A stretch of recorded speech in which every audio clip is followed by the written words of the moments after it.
Hello everyone, welcome back to some more beautiful PUBG Mobile Esports. Of course, joined by myself, Jackie, and the amazing Maxman as we get into day 3 of knockout for the EECA finals here. We've been reaching a fever pitch of competition over the past couple of days, Max. Yeah, I mean, unfortunately, we got to the point, which is always the mid portion of a tournament, Jackie, where you doubt Aurora Gaming, and then they start to initiate, kind of pushing up the numbers a little bit more up to 11. And what a comeback from them yesterday, but not only them, also teams like GOAT Team, ARCRED, so many contenders here that it's really going to make it hard to see who's going to be in the top 4 today, because after today, we will know which will be those 4 teams to advance directly into the PMGO EECA Grand Finals.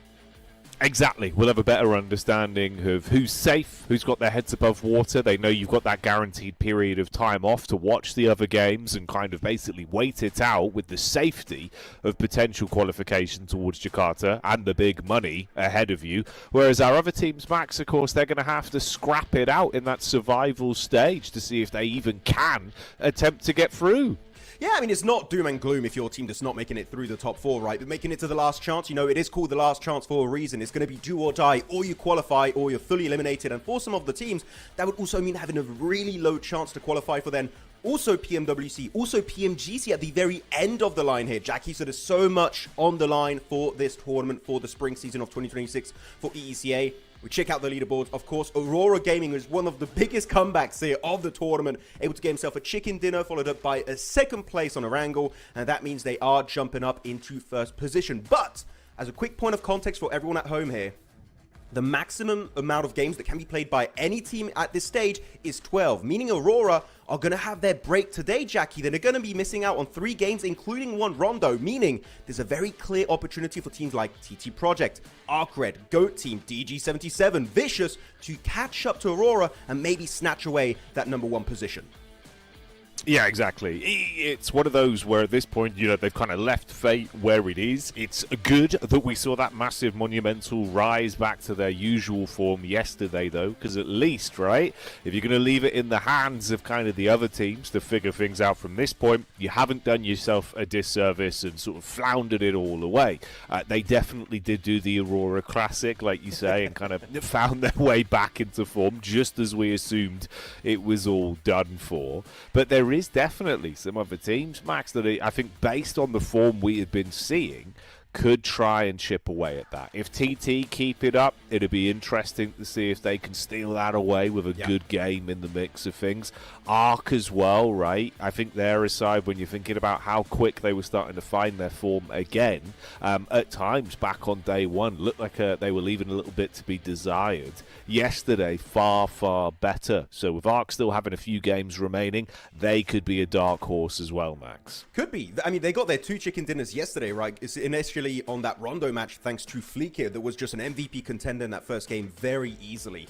But also keep in mind, ARCRED, DG77, and Vicious, they've played 7 matches, meaning they're going to do the Grand Slam today. They're going to play every single one of these Battleground matches today, meaning there's a very big opportunity for them to get even more points, so hopefully catching up to our big squads and maybe push themselves into the top 4, because winning is great, but really you just want to be in the top 4 because that's going to be the most important thing. Then on the second page, Ozarok, we didn't have time. There's so many storylines to really focus on here today, but looking at also the elimination leaders, got a lot of players here from a few teams in particular. Mainly is going to be from Mongolia. You got 2 players in Doc and Top that have been just dominating here every single match since that comeback, Jackie, realistically. And then Kino that was able to eclipse so many big names on his squad that I'm really happy that he's able to maintain these type of results and remain the second best fragger of the knockout stage. Yeah, Kino was looking great, man. We basically have been looking at a ton of talent. Realistically, has been just between these 2 teams over the entire knockout stage. Like Champions and Aurora have not only been fighting amongst themselves every game, but basically competing to try and take the title of elimination leader every damn day. So it's been very fun to watch. Kino's been great, liking a lot of what we're seeing from Demo and Co as well. So there's been some good moments. Let's get into a quick overview of the groups, though. As you touched on, Max, important one to be aware, obviously with most teams now being at a point where they've played out those 10 games, it's going to be a bit different today. We'll be changing up the groups as much as some of these squads are going to be grinding it the whole way through. This is what we're working with. Hasn't changed, but if you haven't seen it before, for the viewers at home, this is our breakdown of the teams and what groups they're in. Yeah, and for the first 3 games today is going to be Group A missing out, meaning Champions and Aurora in particular. They're in the top 4, right? So again, some teams could be looking to play catch-up and overtake their slot into the grand finals. And then, of course, going into the end, it's going to be Group B missing out on the last game of Miramar and Erangel. So that's going to be very important to keep in the back of our minds.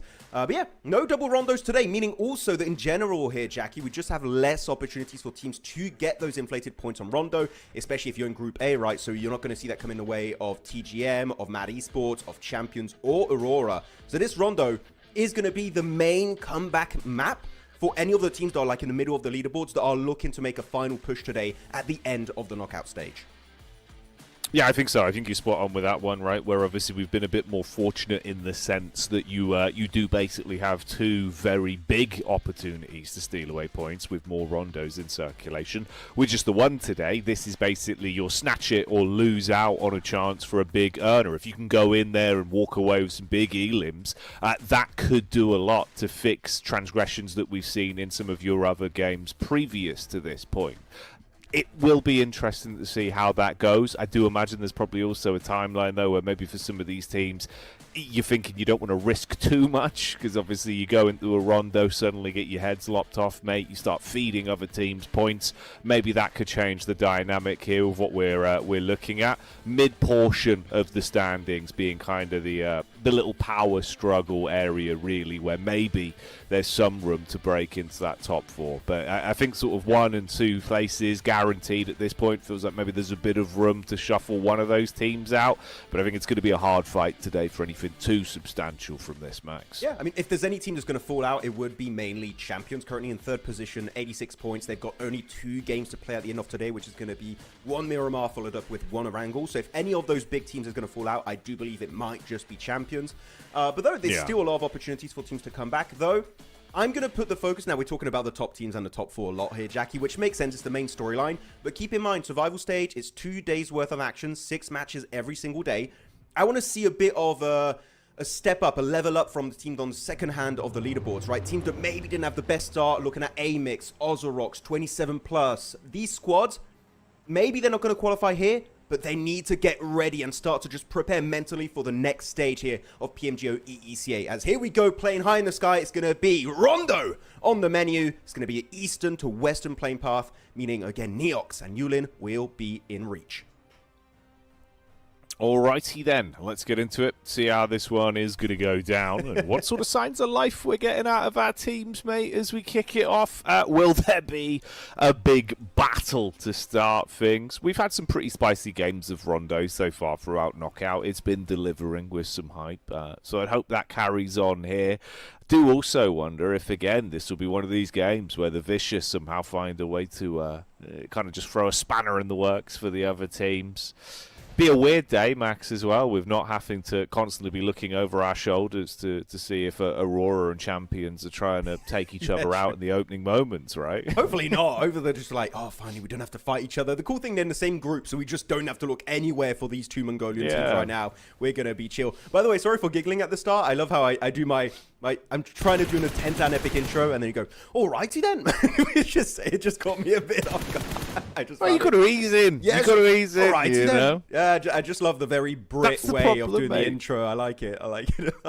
That's the problem with like PUBG Mobile, like on drops like this, where you know there's not going to be like, you know, an instant big kickoff. It feels weird when you give it gas on the intro, because then you come in, you're like, all right, well, couple minutes of looting now.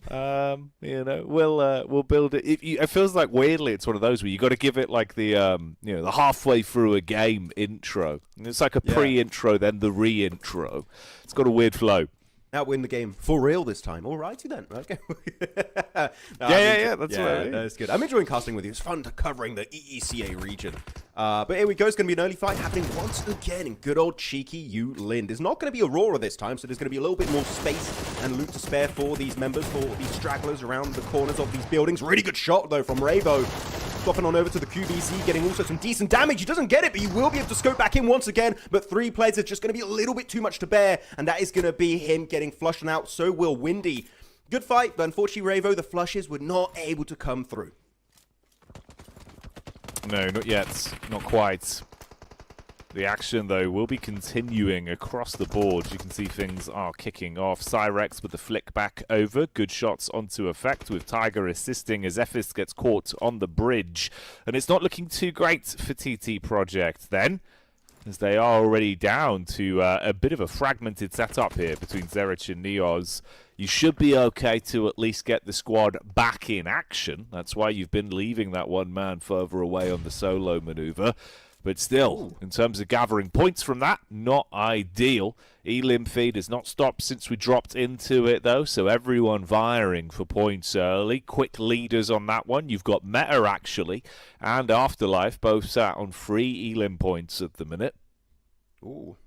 You do have ARCRED over here. Neox Factory also looking to, again, catch up, right, to some teams up in the rankings, and maybe but they're currently in 4th place, right, which is great, but they want to also, I think, look to catch up to the likes of Champions, Aurora, as they are not playing in these first 3 matches. So you want to just try and create a little bit of a decent cushion for yourself, a decent gap, so you could be looking comfortable towards the end of today.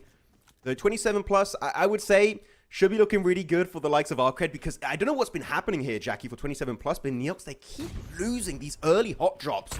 And it's down to especially the really strong nades and angles ARCRED take. Look at that star, the MVP of day 2 of Knockout.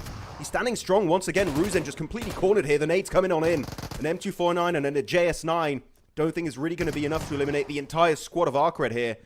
As once more, it seems this is going to be another L taken early game by 27 plus that they've been taking way too much in this tournament, and he's going to be completely cornered. Start to wrap it up with the S12K, and that's going to be 27 plus, having to go again for a recall strat in this map.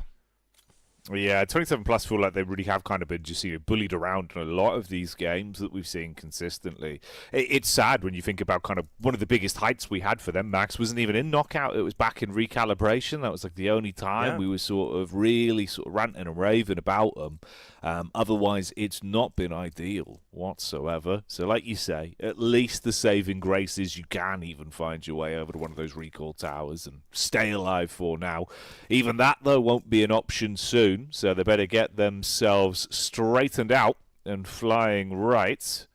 Do wonder what we're going to see from this team today. Again, destined to rise. It kind of feels like, that's a page from a similar book as what we've had from 27 plus, man. They look like there's moments where they could play some great mobile, and then it just doesn't really come into fruition. It's been a bit of a topsy-turvy run on Knockout for them. I don't really know what to expect from them today. It feels like it might be a lot of the same.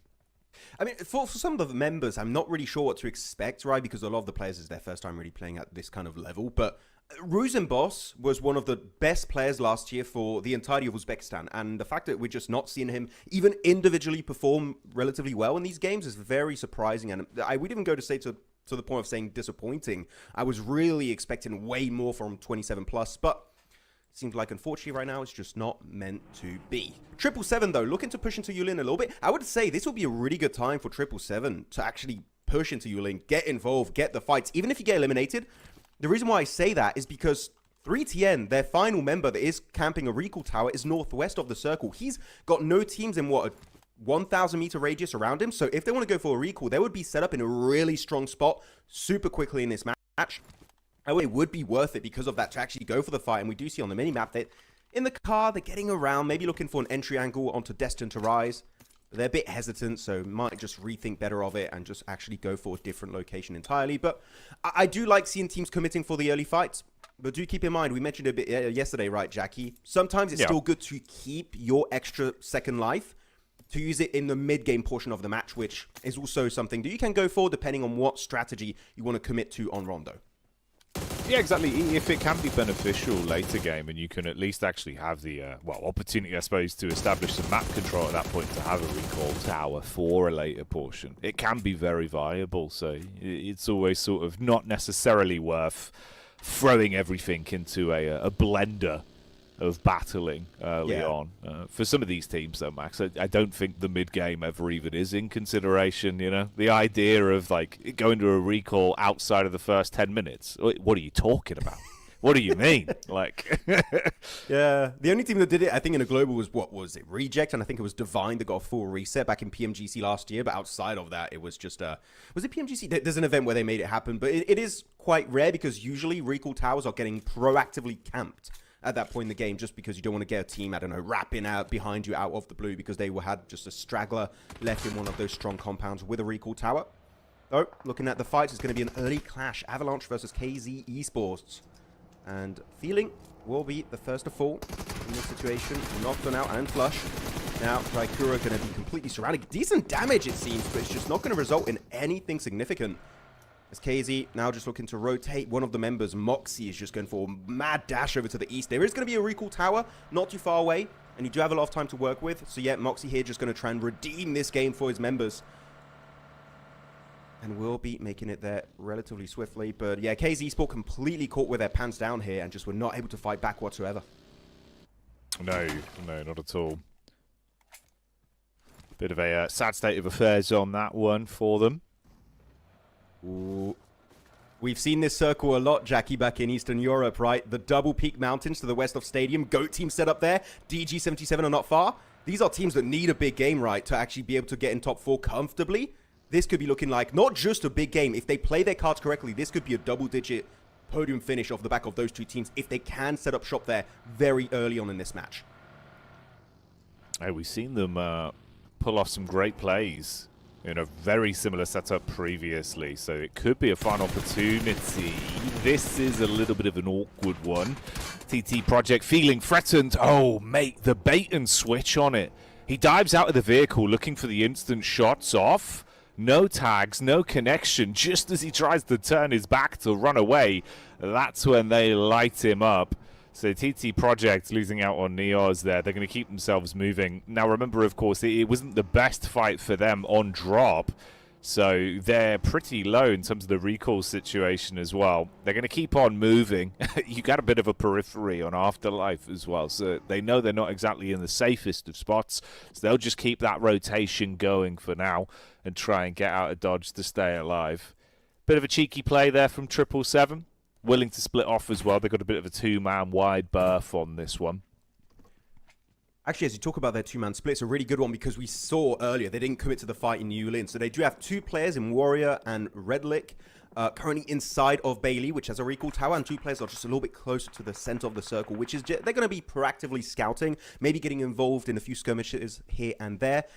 And if they do lose a member or 2, they can easily go for a reset. So not a bad 2-2 split. I really enjoy it, especially because of how the circle shifted alongside the plane path. There's really going to be no competition northwest, at least for the next 2 to 3 minutes or so. As now looking over to a fight, this is going to be a little bit of a cheeky compound fight in Nanchua. Not in a circle also, so there's going to be an extra tick in time factor here. The hourglass has been flipped over. So you've got to keep that into consideration as motion.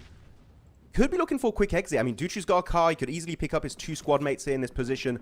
They don't have to hard commit to it, but these are teams that we've seen in the past, right? Especially KZ Esports that are very ego-focused. They love to commit to fights even if they're not really giving you too much value. And in this exact situation, Ibiza is going to make the push-up with the nade. Not an easy building to nade here. Actually, he's going to be naded in the outside. That's going to be Ibiza. And actually even fumbling his own piece of utility, it seems. But they've got the backup in here, looking to overwhelm Yen. Do keep in mind, though, it's all about staircases. If Yen plays well with his own utility, he could really go for a cheeky 1v3. As the entirety of Medical in the distance here, Jackie, are set up to kind of look and peek inside the city. So this fight is not going to be easy to escape, even if you do take the win initially. Yeah, it feels like it is a bit of a all the eggs in one basket type situation where you're so tunnel visioned on this. If they even do go trying to clear up the stairway, like you say, you're in a very easy choke point where a nade, a follow up on a close range could really ruin your life. And then you've got to bypass the other players that are just going to be edge guarding you coming out of the blue, knowing exactly where you are, whilst you're wasting all your early investment in terms of the supplies they've got here. So it doesn't really feel like there's many winners on this one so far. It's taken up a lot of time and still not resulted in any points accrued either. Meanwhile, you can see towards the top side with Ked looking to try and put some pressure on. They will lose out on Matic. They push towards the roof. Ibiza eventually finds that. But a ton of time wasted on it, and again, they've got to try and get their players picked back up. We join a different fight here with Amex diving in. It seems like they're attempting to get thrown into some action against 777. That was the POV of Havlik for a second there. They've gotten a knock as well, with Kvik being able to find one. Looks like it's going well for him. I mean, they do know 777. They have a recall tower behind them, so I think they are willing to be a bit more aggressive than they usually would be if they didn't have access to that potential respawn. So they're going to be looking to just at least cause a bit of issues for the side of Amix. Smoke coming out. Decent smoke to try and pick up a bit of momentum with that car from Matek. Looking to get all his players in that one, which is really nice. Ked also has got his own vehicle, so he's going to make it to mad dash. But one team that has to go for a full send here, it is going to be Ozorox. They go for a full central push here, which is very surprising. They didn't lose all of their members in the moment they pulled it off, but they do get eliminated eventually. I'm not going to lie, Ozorox had really high expectations too, very similar to the likes of Amix, but I don't see any strong macro decision making. It's very last second decisions being made. They try to send it, hope it works out. They're just hoping and praying things are just going to connect and work out the way they want. And so far, nothing is going the way of Ozorox. They need to step it up because so far, this, in my opinion, would also not be enough to qualify through the last chance stage. So Ozorox need to rethink their entire strategy for the EECA region. Yeah, it'd be a punishing state of affairs for the Serbian team there.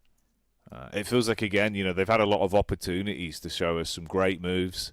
And it's just been few and far between. Some of the setups we've actually seen them in throughout the past 2 days. Like there's been multiple encounters where they've been third-partied on that they've actually handled themselves with confidence quite nicely, but just never converted it into anything that's given them enough of a big point earner to leave us ranting and raving enough about them. So yeah, a bit of a shame, obviously, going down here on what effectively we're touting as that opening Rondo. That, you know, this is on a silver platter max for early points where everything we've just said there could be countered if they came out swinging, had a big elim game, right, got themselves a chicken dinner, or even at least just maybe top 3 placements. You could change your fate on it. Instead, going down, not only do you have the sad effect of you didn't get any points, you've also got to sit here now for the next 15 minutes and stew in it. I mean, really, I'm going to say also this, that this is good for everyone at home that plays Ultimate Royale. You don't want 3/4 and you're an edge-based team and try and change your playstyle to play center. Because teams are already set up in strong positions. That's never going to work out unless you get insanely lucky or you know the terrain like the back of your hand, which in this case, Ozorox did not. They sent in the open and got picked off by, I think it was a combo of TT Project, D2R, and maybe a few straggling teams around the area. So it's not going to be easy to work with whatsoever. As now, looking on the POV of other teams, it's going to be 27 Plus clashing back and forth with Avalanche. 27 Plus did indeed get a full reset thanks to Moxie. As now going to be Avalanche. Yep, now pushing on down, just a tad, looking to escape if they can. 27, not sure how this is going to be working out in their favor. As yet, they want to commit, they want to get the eliminations, they want to find Grozo. He's been really strong in the past during PMGO of 2025 as a solo. But here it's going to be a lot to deal with. The nade is good, a little bit too high up. That's still going to get some decent damage on all the members of 27 Plus. And he finds it. Got to go for the reload, though. He's down to 3 last pellets. He's going to be completely empty on here. Having to swap on over to the org. He does confirm 1 member. Groza, how is this working out for him? Only 1 remains next to him. It's going to be Aslam, and he wins it. Groza destroying the competition here northeast next to Stadium and overtaking the entire fight against 27 Plus. Huge scenes. Comes out absolutely swinging on that one. A force to be reckoned with, so he secures himself a nice bundle of points towards the end of that one. And keeps his head clean for now. All right then, here we go. The engine's starting to rev. This is what I'm saying, Max. This is the point where the real game begins. And now it's all coming out. You can see again the Vicious. They throw themselves towards GOAT Team as they battle from the hillside. 777 continue up against Motion as well, with 2 players falling in quick succession. That's a nice nade over the top as Narvalo gets the reposition round and really starts to dump pressure on GOAT, effectively crippling their setup now. They're going to have to take some time to heal. They do have the meds for it, Max. They can get the reset at least in the fight, but this one's looking like the Vicious want to unleash some of their old school flavor. Yeah, I mean, it's double peak, right? It looks like they're going to be looking to share this location with Vicious. At least for now, they know that this position is not going to be in circle.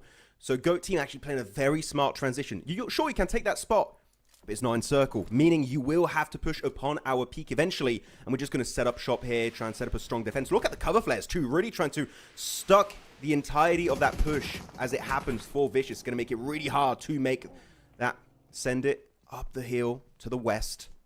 Icy, I like his position actually here. Icy just keeping a true good connection on the ridge line, making sure GOAT Team can't overpeak.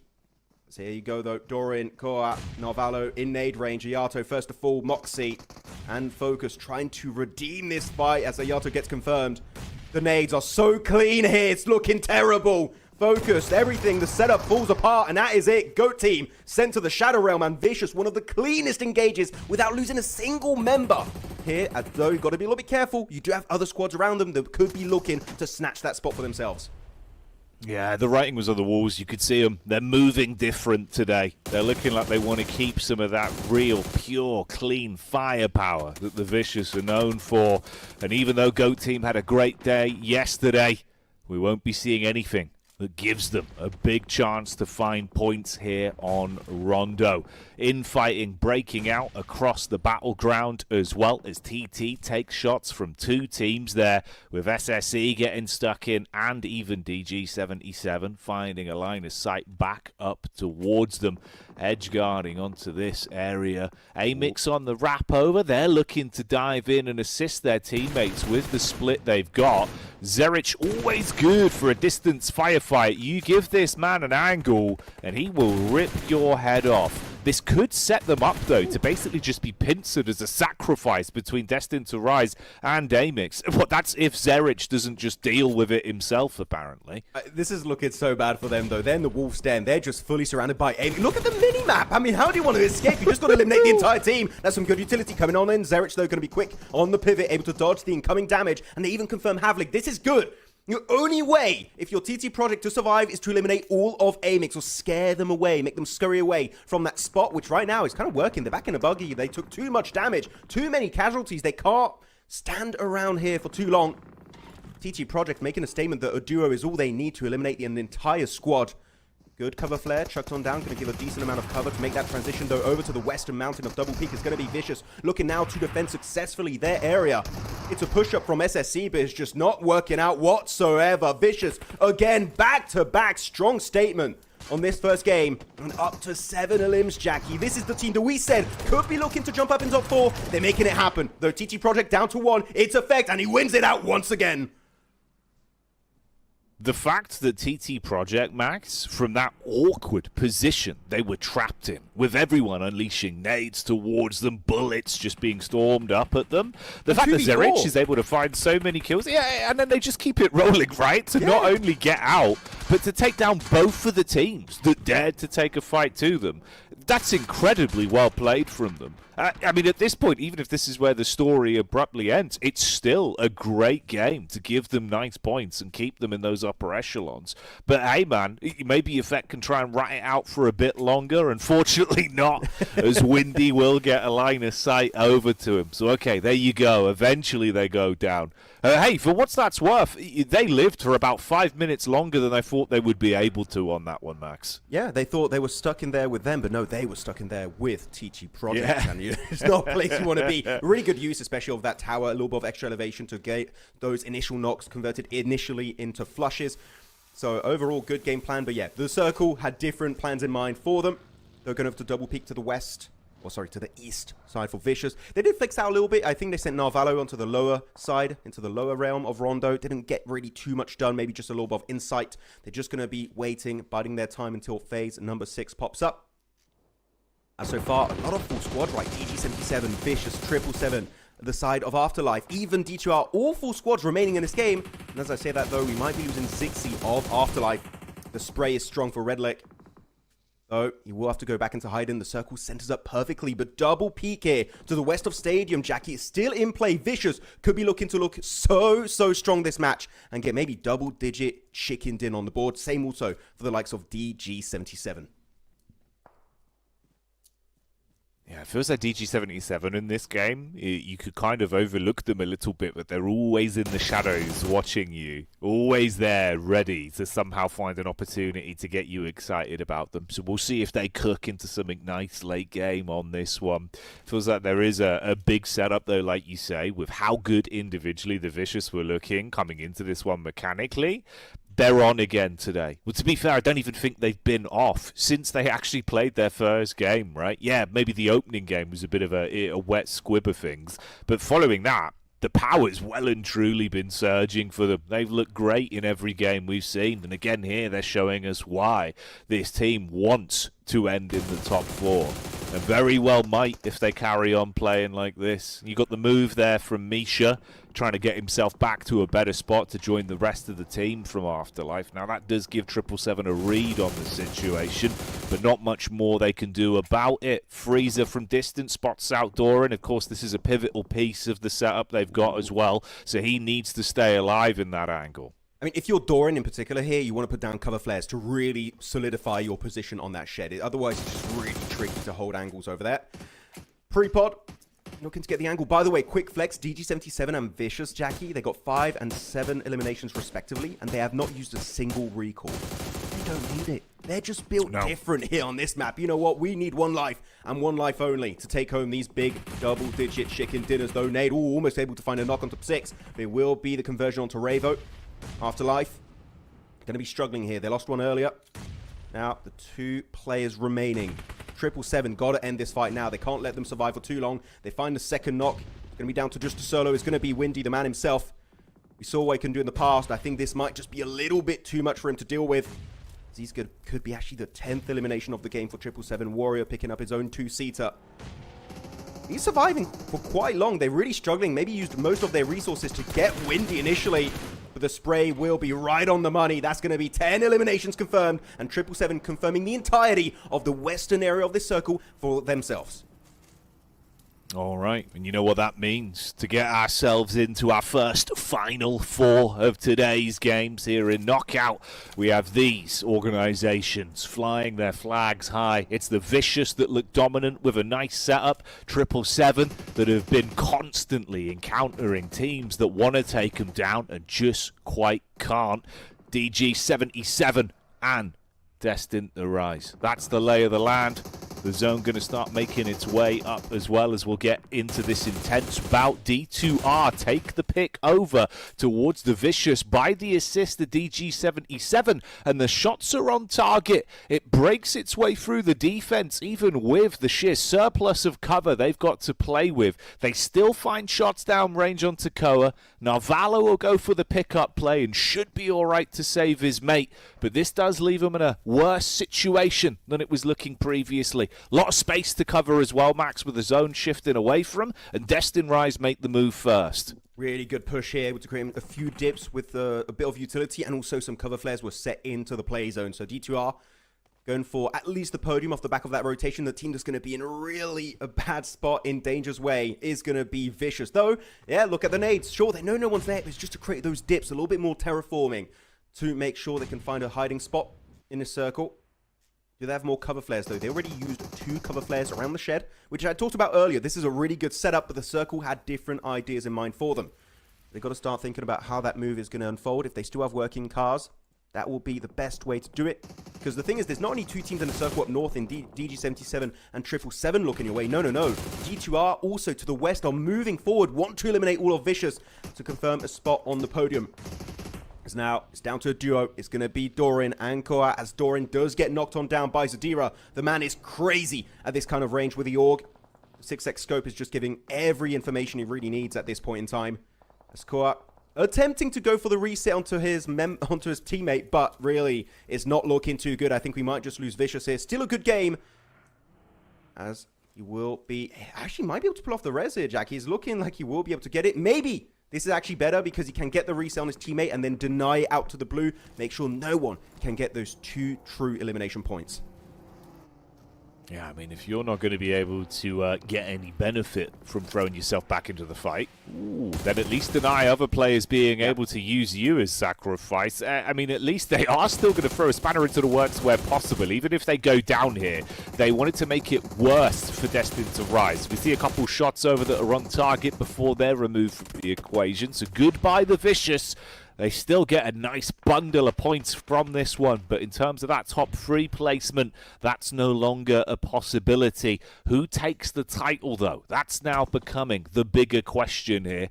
You got DG77 in the middle of things, split between their attention of 777 and Destine to rise. Warrior always seems like he wants to throw himself into these fights. Joint top elims on the team right now between him and Six.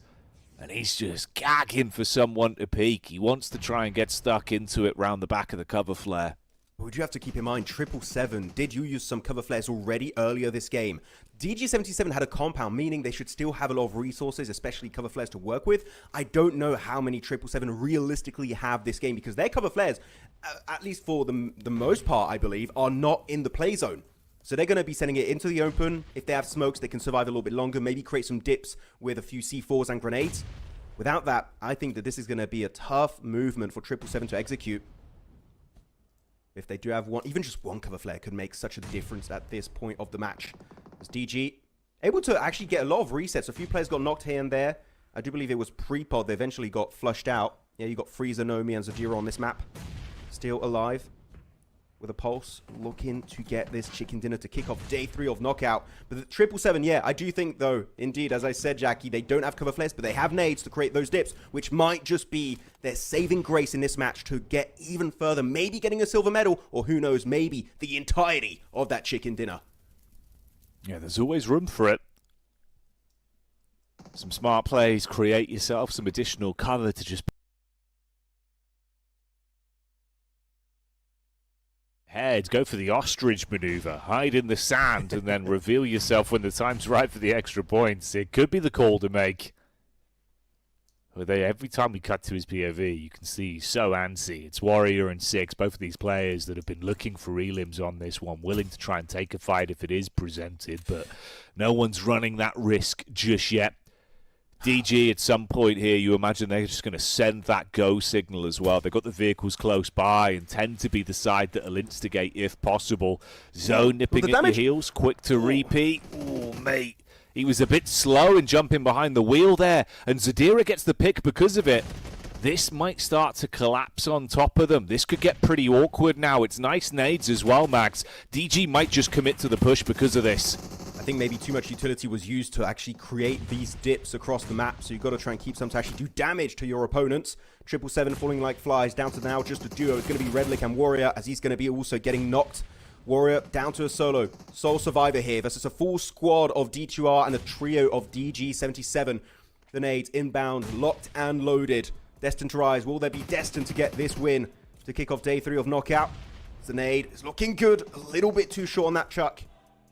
Also, I'm looking at the ammo. He's got no ammo left on the AUG. Now he's going to be down to just his secondary weapon. For Miu, on the S12K, at that kind of range, it might still do some damage, but it's not going to be as good as an AR. As Zadira here, going to be spotted out fully. This oppressive force of Destined to Rise is looking way too strong at this moment in time. As they're looking for the 2 stragglers, Freezer and also Ral. Ral going to be knocked out of that one, but it's down to Freezer now. Don't give them too many 1v1s. That's a player you don't want to mess with. So do get the intel. Warrior still not involved in the fight. Freeze able to find the angle with his AUG. As Warrior comes in, strikes, and steals away those 2 eliminations. Is not meant for DG77. The damage connects, but bets will fall. Warrior left in a 1v1 against the final player of D2R. The Molotov not going to be thrown over the ridgeline. It's going to be Miu sending it forward behind that car. The damage connects, and Destined to Rise are destined to take home this first chicken dinner of the day on good old Rondo. There you go. Huge signs of life from Destined to Rise. They heard us saying we hadn't seen that much from them, and suddenly They forced themselves into the conversation. Mate, some scary scenes in the final fight on that one. Freezer as well, I'm so surprised. It felt like he kind of second-guessed himself, Max. Yeah. We've seen him in those situations before where he's a beast. He's an absolute force to be reckoned with. Had an angle on them with them not knowing about his position as well. He saw two heads he could have engaged on for free with the primary. Instead, switches over to the shotty, fumbles the bag. It all looked like it was going south for him, and Destined to Rise just seized every opportunity that was presented. It's fair play, fair play. I mean, mistakes by other squads, but they at least knew how to play it right. Yeah, you saw a lot of the resources in this game just being stretched to their absolute limit, right? It was just so many teams like, okay, we need to use a few of these nades to create dips. But then if you use too many of them, you do not have any more nades to fight the opposing squads. And I think that was actually one big issue from two squads in particular, mainly 777 and DG77, because they were able to successfully move into the circle into those dips created by their aggressive utility. But then what? I think that genuinely, if DG77 had a few nades a little bit longer on at the end of this game, they could easily get D2R. Look at the replay. They're in such close quarters. They're all pretty much stacked on top of one another. One nade, you might just get double eliminations. It could have been so much more different for DG77. But unfortunately, they had to go down to the sprays, and Freezer just got fully overwhelmed with the off angle of bets. But Warrior, hey, able to play it the long game. He knew he just had to survive, outlive DG77. And that's going to be an extra placement point secured for this team that could be looking really good in the leaderboards off the back of this Rondo game. I think they should be, man. You know, they'll be really happy with themselves off the back of that one. And honestly, that's a way better showing, because it did feel like there is a bit of firepower on this team that we weren't able to really give the flowers to. But this looked great. And of course, it's not that surprising that out of the players that does step up massively on an individual front, it's Betts as well. During recalibration, he was very good with some of the shots he was able to find. He's got crisp aim on him. And we're seeing that here, at least 8 elims, nearly 900 damage acquired as well.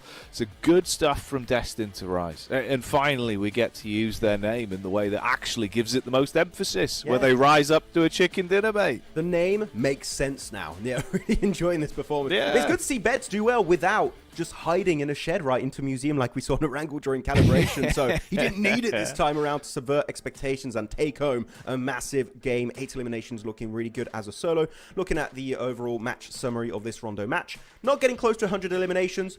Unfortunately, we won't see it happening here in the knockout stage. But I do want to highlight for Destined to Rise in particular, sure, we're talking about the memes all living up to the name and stuff, but this is great to see a team like them, Jackie, get a big win like them, get a little bit more confidence back, because they were in 19th place, and you're going to have a full reset, right, going into Last Chance. So actually, if there's a time for you to step up your gameplay significantly, it would be today to be fully prepared for what's to come tomorrow.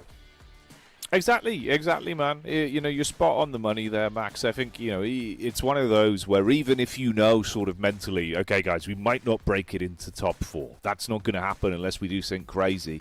Play to win. Never play not to lose, right? Because then you give yourself that extra confidence, that extra sort of breath of fresh air, where you feel like, right, some of the better squads that were stealing points away from us, they're not here suddenly in that last chance stage. Maybe we can go the extra mile. So, yeah, great stuff. And again, of course, MVP from the team being Betts, but it's not just from the team. It's overall in that game. He was actually a force to be reckoned with. You can see our top players off the back of that first game of the day there, and he's in high regard in both of those categories. Yeah, able to really just be on top of the world for this first Rondo game. Also, 2 members of 777 in Warrior and 6. I'm still waiting. This was like, I think 2 years ago. I don't know why I remember this, but 6 had some crazy Miramar games with the MG3. I'm waiting for that day to happen once again here, maybe in the Eastern European, Central Asia region. As we look at the overall match rankings of Game 1 on Rondo, it's going to be 26 points secured, and they had 14 points before this game, Jackie, over the course of 7 matches. So they more than doubled their points in one game alone. So really good from Destined to Rise. Of course, we want to see that continue and bleed into their next performances on the other battlegrounds, as then 777 will get 19, and DG77 and Vicious getting 13 and 11 points apiece, which is very important. And I'm curious to see the rankings here, Jackie, because I think they will be getting way closer, maybe even jumping right in that top 4 in just one match, which is a mad statement to make. Oh, yeah, it could be unbelievable, mate, if they're able to rocket themselves up. So let's check it out and see where they put themselves now. Ooh. They're in there. Okay. DG77 make the jump, will be our 4th place team, taking it over from ARCRED and Goach, the 2 top squads of yesterday, right? So actually, DG77, now the main focus is to create even bigger of a gap for yourself. That is going to be the main focal point for them today. Yeah, no, this is surprisingly quite cheeky from them. I mean, you know what? Getting yourself into 4th place at this point, you've still got a couple more games to play out on it where it's a possibility. And some of the squads that were trailing you as well, now running out of chances. Oh, mate. All right, then. This is getting far more intriguing to see if they can guarantee that spot. Love the idea of this back and forth now between DG77 and ARCRED being a consistent feature throughout the rest of the day. And then for the Vicious as well. I mean, even though, Max, it looked like they were handling themselves very nicely in terms of the early elims, the fact that game ends in the way it does, it's not as great for them. You know, you're still in that 7th place. Yes, breaking into top 4 could be a viable aspect, but suddenly it's not just in their hands. It depends on if we suddenly see a bit of a falter, a bit of a spit out from both DG and ARCRED. So this is interesting. 3 teams there that are going to definitely be worth keeping our eyes on. You need a situation where really the planets align perfectly for yourself, where you perform, you put up the numbers, and the teams above you in the leaderboards just underperform significantly, which, do you really want to put your hopes and dreams in the hands of other teams? Not really, right? You want to try and be able to in reach of those top 4 positions off the back of a good game or 2 from yourself. So yeah, it's going to get really dicey, really hard to predict, except for maybe the top 2 teams like TT Project are looking really comfortable right now in that number 1 position, overtaking the likes of Aurora Gaming.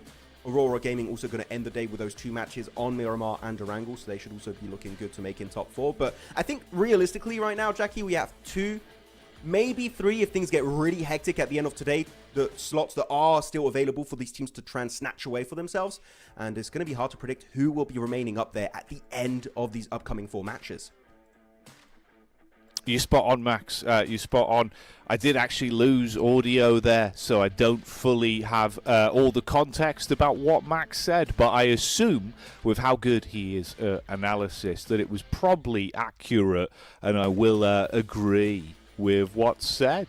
So that's great. Before we get back into the flow of things, though, with more stuff to come up, Max, I think audio's back now, and I should be able to hear you. There we go. Yeah, I kind of was just lip reading and assuming it was probably some great points you went for there. That's a bit of a shame. I did miss out on your take on that one, but I assume you were hitting some high notes on it, mate. Yes, did the classic. Did the classic. We're fine. Hey, look, you know, it wouldn't be esports without some minor technical issues with the old airwaves, so it is what it is. But a great first game dialed in there, bud. That's a nice way to start things. We'll see how it goes from here. But let's move on to greener pastures and check out the old schedule, of course, and see what we're working with coming up next. Erangel will be preceding the break. Then we've got those 2 back-to-back Miramars today, and that final grassy pasture finished all the way towards the tail end. You can see, of course, the split of groups that we've got here, Max, for the remainder of the games, really. Next 2 games, it's going to be BCD and E, and then it will be ACDE and E for the final 2 games of the night. Yeah, I mean, 2 more games, right, where Aurora and Champions are not going to be playing. So a DG77, the TT Project, you're looking at Vicious, they're having an absolute field day today. Like, oh, we're loving this. This is an opportunity where the other big squads can't really fight back in the ranking. So it's getting very exciting to see if they can indeed capitalize on this opportunity. But you know what? I don't even want to break right now, Jackie, realistically, because the action is at an all-time peak here at ECA. It's the grassy pastures, as Kalaris would say. Back once again, groups B, C, D, E. No Champions, no Aurora. Will the other squads be able to play that comeback card? All right, well, here we go then. Like you say, no break needed, mate. Oh, yeah. Well, that's like full Ace Ventura. All righty then. Oh. Oh, mate. God damn. You know what?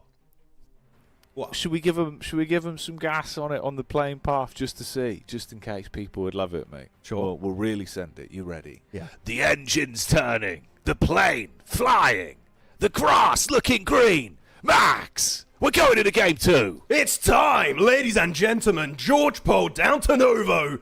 Will the hot drops happen? Will the madness ensue? We'll see. right as the teams make it to their drop location. There we go. See, fire on that one. Yeah, exactly. Blood Fire on the pumping. beef. Let me at him. I want to play the game too. Come on. He's ruthless. He's ruthless. He's got the boxing gloves on whilst he casts today. So please stay behind the barriers there for your safety when you see Max casting. He can't be held accountable for his actions, and neither can our teams if they kick this one off with early combat. I know it would probably send you on a bit of a tailspin with how important the games are today, Max. Wait, so, this is terrible. So, okay, so I got on a more serious topic now. So we talked about how Aurora's not playing, right? And they're like, they love these circles. Same for Champions, they drop Western Bridge next to Ferry Pier. Would have been the perfect game for Aurora. The fact they're not playing is just even better for everyone involved, because this is a game where I rarely see Aurora fail a military island finish. They always make it to top 5, top 3, ton of eliminations, gatekeeping teams, right? The fact they don't have this circle is genuinely so big. So we'll see if teams are able to capitalize even more. Though, going to have a cheeky hot drop here. It's going to be west side of Boatyard. Next to the spawn location of these cars. It's going to be next to the garage. And it's going to be 27 plus. Again, they keep taking L after L after L early game. They're taking another one here, it seems. Even getting knifed. Tapok knifed out of the competition by a player of Afterlife. But Afterlife will get eliminated eventually. Whew, it got a little bit too close, a little bit too dicey here, but they will be able to get back up as a full squad, but not comfortably. That was way too close for comfort. Yeah, bro, that's such a weird one as well. I was watching that, was sort of, you're debating the idea of if we'd see teams really still going for these aggro drops today. And yes, we do indeed. Afterlife ranked 12th up against 27 plus, ranked 17th coming into this one. It started out really nicely for Afterlife. They had, the bare basics to play with, and we're getting a majority of the knocks. But no, they're gone. They exit stage left. See you later, lads. So 27 plus have one good start to a game. Is it going to matter too much in the grand scheme of things? Probably not. But at least it's a boon today.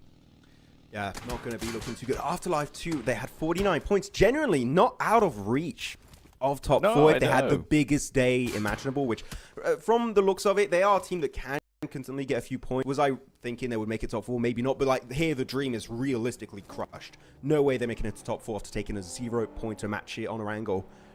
And also, actually, let me check based on their groups. Are they still going to be playing for the rest of today? Because they're in groups. Let me check their group. Looking at them, they are. Am I blind? I can't find them. I'm looking for their logo right now. Yeah, I think so this is their 9th game. This should be their 9th game, I think. 9th game? Okay, cool. So or 8th game, maybe? Yeah. Yeah. So, where? Okay, I need to get a new club. Oh, no, I see them. Okay, then Group C. So they're playing all off today. Okay, so they are playing all off today. Yeah. They will be able to still get some decent points on board. But yeah, even with that in mind, I'm not going to be looking too positive when looking at their prospect these games. Though Metacore going to get pushed up by Ozrox.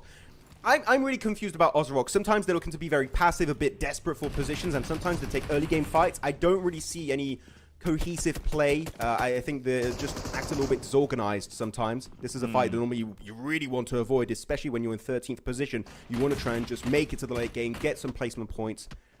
And they're fully sending it on Metacore. The Metacore at this point have nothing to lose right there. In 20th place, they know they can't catch up to top 4, so they might as well just go for the fight. So I think Ozrox are doing a big fumble here to commit to a fight that they really should not be taking in the first place. Yeah, it seems like a two sides to the coin situation, right? Where maybe for them, they're thinking, well, Metacore have had such a rough lower things in knockout stage, we can just bully them for some free points. But like you say, for Metacore, a cornered animal is when it's its most dangerous, Max. They've got literally nothing to lose or gain. So yeah, they'll do whatever they can to ruin your chances if you're going to take a fight to them. Let's see. Can the Belgrade Bruisers of Ozrox do any damage on this one? Leon 44 cooking the nade, throws that out and shuts down one man at least. Rest of the team further back. Can they assist? Rooftop peak going to be spotted out by Blue. They climb their way up. They're dealing with it this far, but they've got to get out without a single casualty, and that is now no longer possible. Still, the thing is, even losing a member is really just destroying all of the chances we see a good finish from Ozrox. So yeah, if you wanted them to have a chance of doing something, they need to win this flawlessly, losing absolutely no one, getting 4 eliminations on Metacore. And Metacore, as you said, right cornered animal here in the situation where they just can commit. They don't have much to lose. They don't have a lot on the line this match. on Erangel, as Grills does get actually flushed on out by Blue, so that's going to be another elimination secured by good old Ozrox. And they are in circle, by the way. There's a portion of mainland up north that is going to be in the play zone. This location is one of those areas.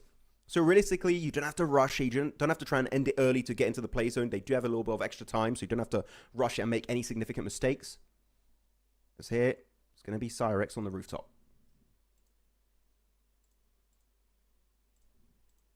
Yeah, patiently. Okay. Yeah, I'm not sure. If you can still hear us, we are resolving this right now. If you can't, don't worry about it. Looks like there's the feed back on our screen, so we'll roll with it for now and assume that we are still live until we're told otherwise. Let's see where it goes from here then, Max. You're going to have the move up from Metacore. Tiger back on screen now versus Ozorox as this one carries on.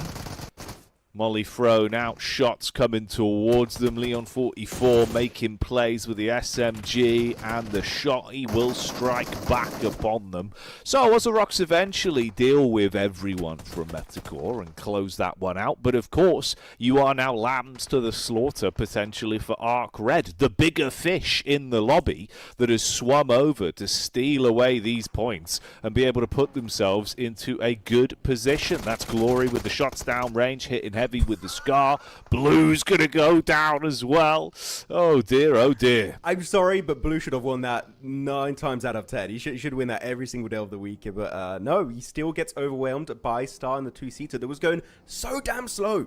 Even I would hit that shot, just to be a bit more critical. But yeah, Ozorox finally an opportunity to celebrate. Like, yeah, we just won. We beat Team Metacore. And then ARCRED have different plans in mind. So it's going to be looking good to get 3 free points here. Really, really easy fight secured by them.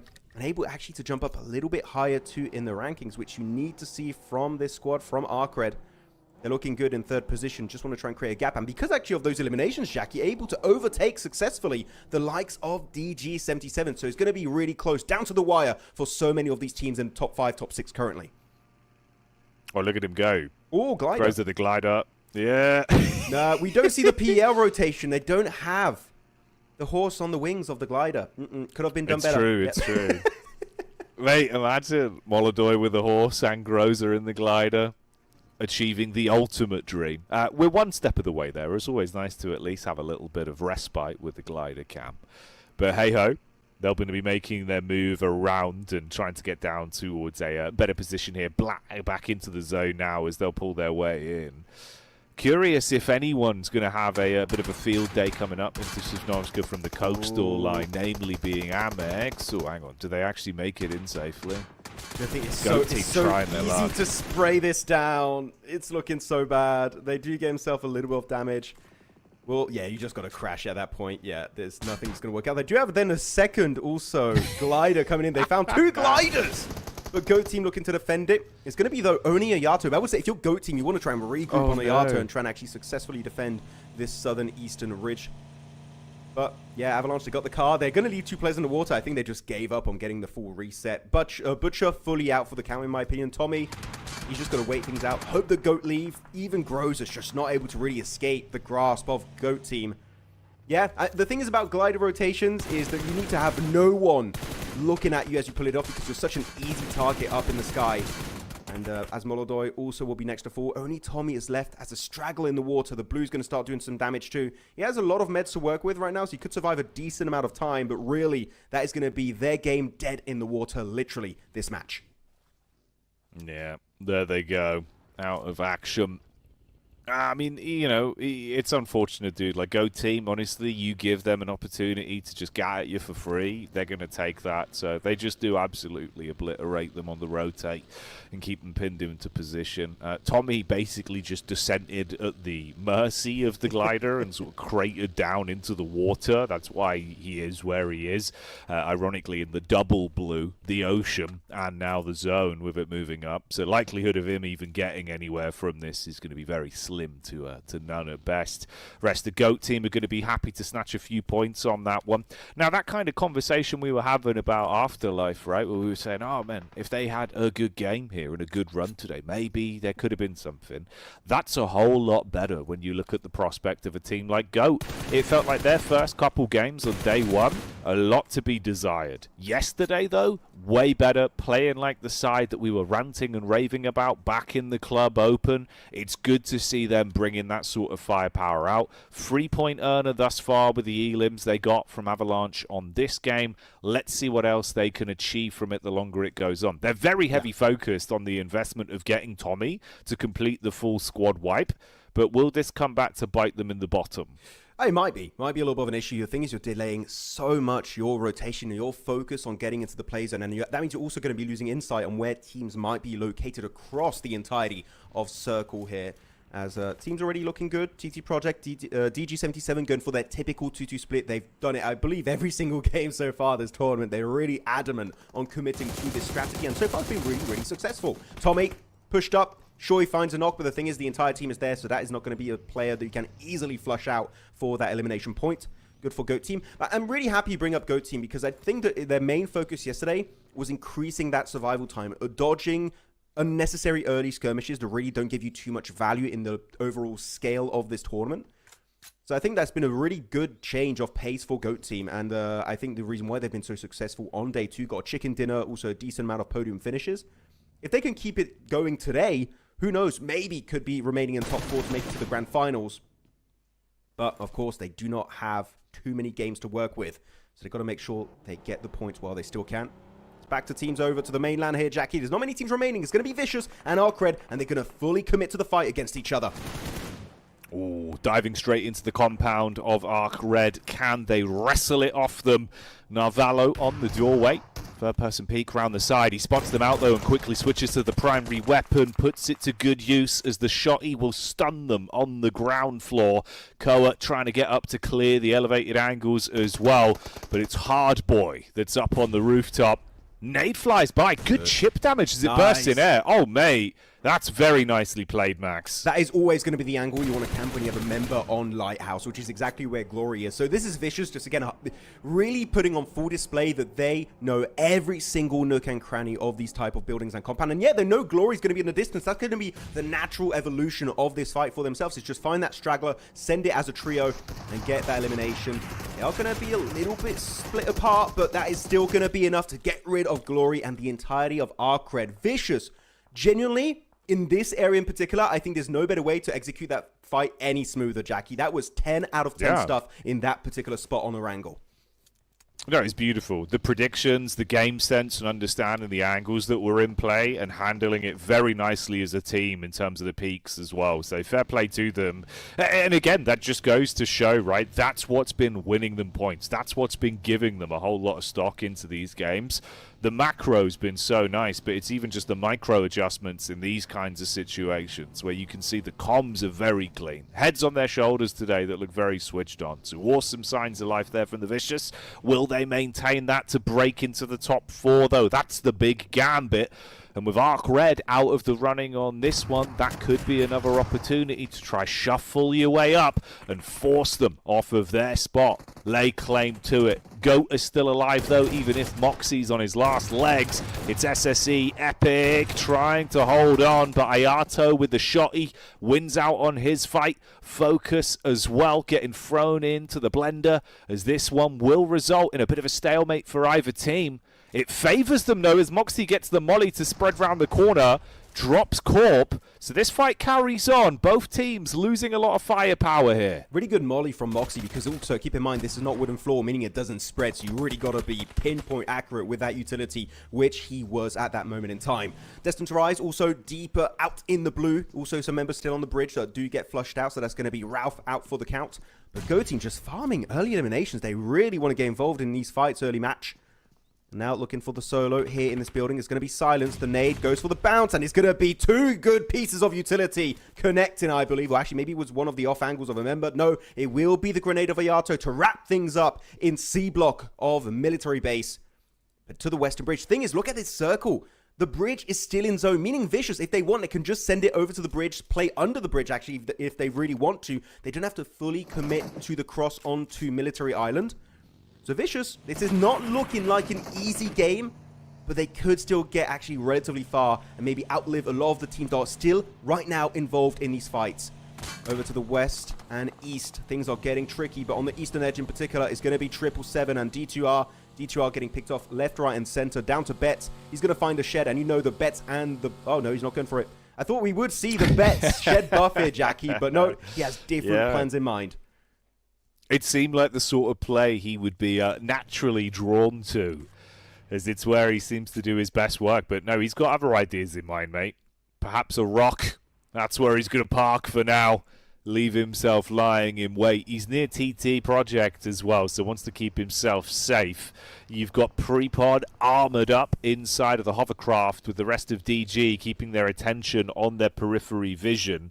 Now they could be throwing themselves towards this setup on the roadside there with 777 and KZ just ahead. They've got a lot of vehicles in place, so they can make their rotation quite rapidly. Meanwhile, it's Effect that repositions to get that final shot off onto Betts. He pulled up by the rock, stayed there just hoping no one would notice him, but TT do spot him, tag him, and that's one more elimination for them. This is first this game, pushing them up. Sorry, I wanted to jump in because TT Project had a really good response of this circle, which is they'd have to solidify their defensive setup in the compound. They can't just hold off Vicious the entirety of this game. Otherwise, you're going to be stretched way too thinly, and teams are going to have a bigger advantage when looking to push on your location. So really good game plan again for TT Project to increase that survival time this match. It's going to be Moxie in that building. One Molotov would be good, actually, but I doesn't see any Molotovs in the arsenal of Effect. It's going to be coming down to that nade. Smoke's coming on through. I would say this would be a very important fight to wrap up for TT Project. Maybe just full send it if you know it's a solo. But Moxie can pull a few crazy solo clutches he's done in the past. I think this is going to be a bit too strong of a team to do it up against. As Phase 5 coming up in the next 5 seconds. But the hovercraft clash, they're just butting heads right now. And they're going to try and find Nomi. He's running away, going into hiding, and he does find it. He makes it inside. Doesn't get squashed, as now he's going to be raining absolute hellfire on this vehicle. But will get punished. Oh, mate, it's like Robot Wars out there, Max. They smash the hovercrafts into one another. He actually gets it with a bonnet as well. Runs him over with the hovercraft. Broken bones and perhaps broken dreams for 777 as this is all going so wrong. And if DG77 clean up on this fight, they'll be able to get themselves 2 hovercrafts. Well, only 1 now as they blow it to bits, trying to use that as hard cover to play behind. It's Warrior that's tucked in position. Prepod runs at them with a bazone, but it's all gone. Shut down there in a very awkward encounter that is now 4 potential points that could be stolen by GOAT Team with a well-placed nade. The first lands, blows away 6. Ayato engages as well. This is messy, Max.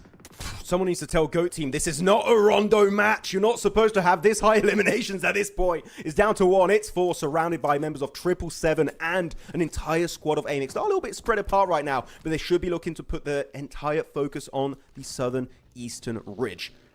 DG Project, again, flexing out, getting rid of Moxie. Just gave them a little bit more breathing room in this circle to flex out, get more insight on where teams might just be located. And they still have really good working condition cars.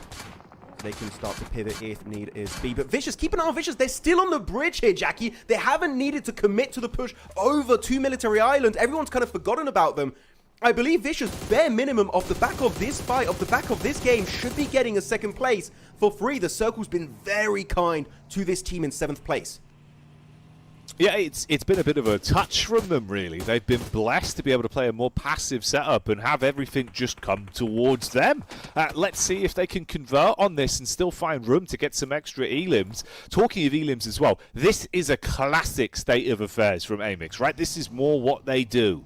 They wake up at some point, they start to just build a game off the back of getting elimination points and then look to convert it into a big earner. They are so far down the rankings, this would do wonders for their overall confidence. A team that's usually beastly, but they have been banished from any of our placements in the prior games. Let's see if that changes on this one as we get our final top 4 here. TT Project, The Vicious, Amix, and 777 once again. 777 going to be a bit of a pain in the side of Vicious if they eliminate them. One thing that we don't say too often about bridges is compared to the compound of TT Project, this is high ground. Technically, the bridge is indeed high ground. So if they're able to wrestle that position away for themselves and snatch it from the hands of 777, Vicious could really just rain down absolute hellfire upon the 2 enemy squads of Amix and TT Project. But as I say that, the nades coming on strong. This Warrior clapped right back into the face and instantly confirmed by the nade of Narvalo. What good timing and synergy from Vicious. So now, it's only one player. He's in the distance, trying to survive, trying to play under the bridge. It's going to be Redlick. It's not going to be an easy transition as Amix also looking to flex out once again in a 2-2 split. You got to be careful though. You are going to be weakening your current spot in that split. So if you do lose a play or two, your entire strategy might just fall apart. But Redlick, I think genuinely, if he gets eliminated, we could be looking at bridge chicken dinner headed the way of Vicious. But that solo is really slowing things down for Vicious. It's really hard to get rid of. Yeah, they want to just find a way to flush him out, basically. Problem is as well, could this result in an overinvestment of most of their offensive utility, just trying to flush him, and then they leave themselves low on supplies when it comes down to an actual final fight encounter? We'll see if that comes to fruition. For Amix, they're basically just trying to pincer between one another and hold back the incoming assailants of TT Project to see if you can keep them at arm's length. So a little bit of respite for our teams. I mean, the Vicious move further down. Supplies around with the death crates that are in position. So a quick bit of looting, seeing if they can find any more nades. It's mostly just smokes. When you're looking at the head count and the utility they've got left now, for the Vicious, it's like 12 nades to 12 smokes to 2 nades that they've got remaining now. On a finish like this, I'm not sure how useful nades are going to be unless they get below the bridge, which Vicious, if they get rid of Redlick, they should be able to get some easy angles on TT Project and maybe Amix too. Circle going to be ended, actually is going to be dead center on the road, so this is going to be looking even better for the likes of Vicious. Going to be making the jump. Oh, he's on the rail outside. Oh, he's playing some really sneaky game here, Redlick, playing parkour below the bridge. Able to escape the gaze of Narvalo, who was locked and loaded with the M4 with a 4x scope. But TT Project, they mean business here, Jackie. They're looking for the wide wrap down south, looking to control the high ground, it seems, away from Amix. And that's going to be a good opening knock from Zerich, confirmed out by Neos with a UMP. But everything falls apart as they look to regroup. Amix looking to fight back, down to a trio. It's going to be Ephiz, Effect, and Zerich.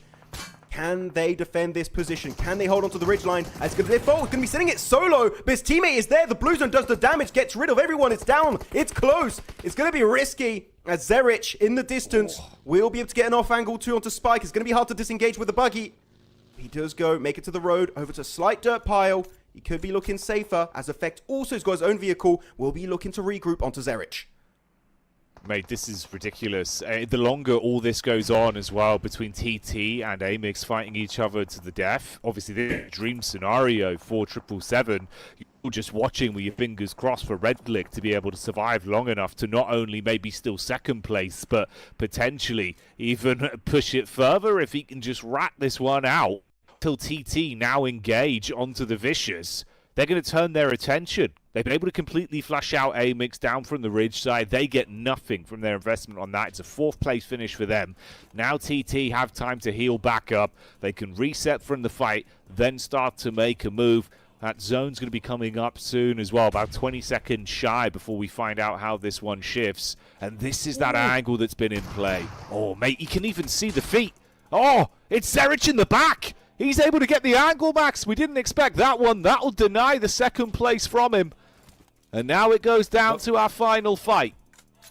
Not going to lie, I'm going to use those tricks in my own Ultimate Royale games. I did not know you could go on that steel beam below the bridge. That's some really good techniques used up. And it does actually push him up to a really solid 3rd place, right? So that is going to be a really big win as a solo from his squad and himself as a solo on that push from 777. Now, yeah, TT Project, he's got that crate. Not sure what's inside of it. Definitely not MG3. I'm pretty sure he would have looted it at this point in time. The circle going to be shifting away. Vicious got full zone control, which is not going to be looking good for TT Project. But luckily enough, actually, Jackie, they got his knocked early on that fight with Amix. They got a full reset. They got 4 players. They have the man advantage. It's a 4v3. That could be enough to make a decent entry in this zone. As Neos, he's going wide, he's going to the west.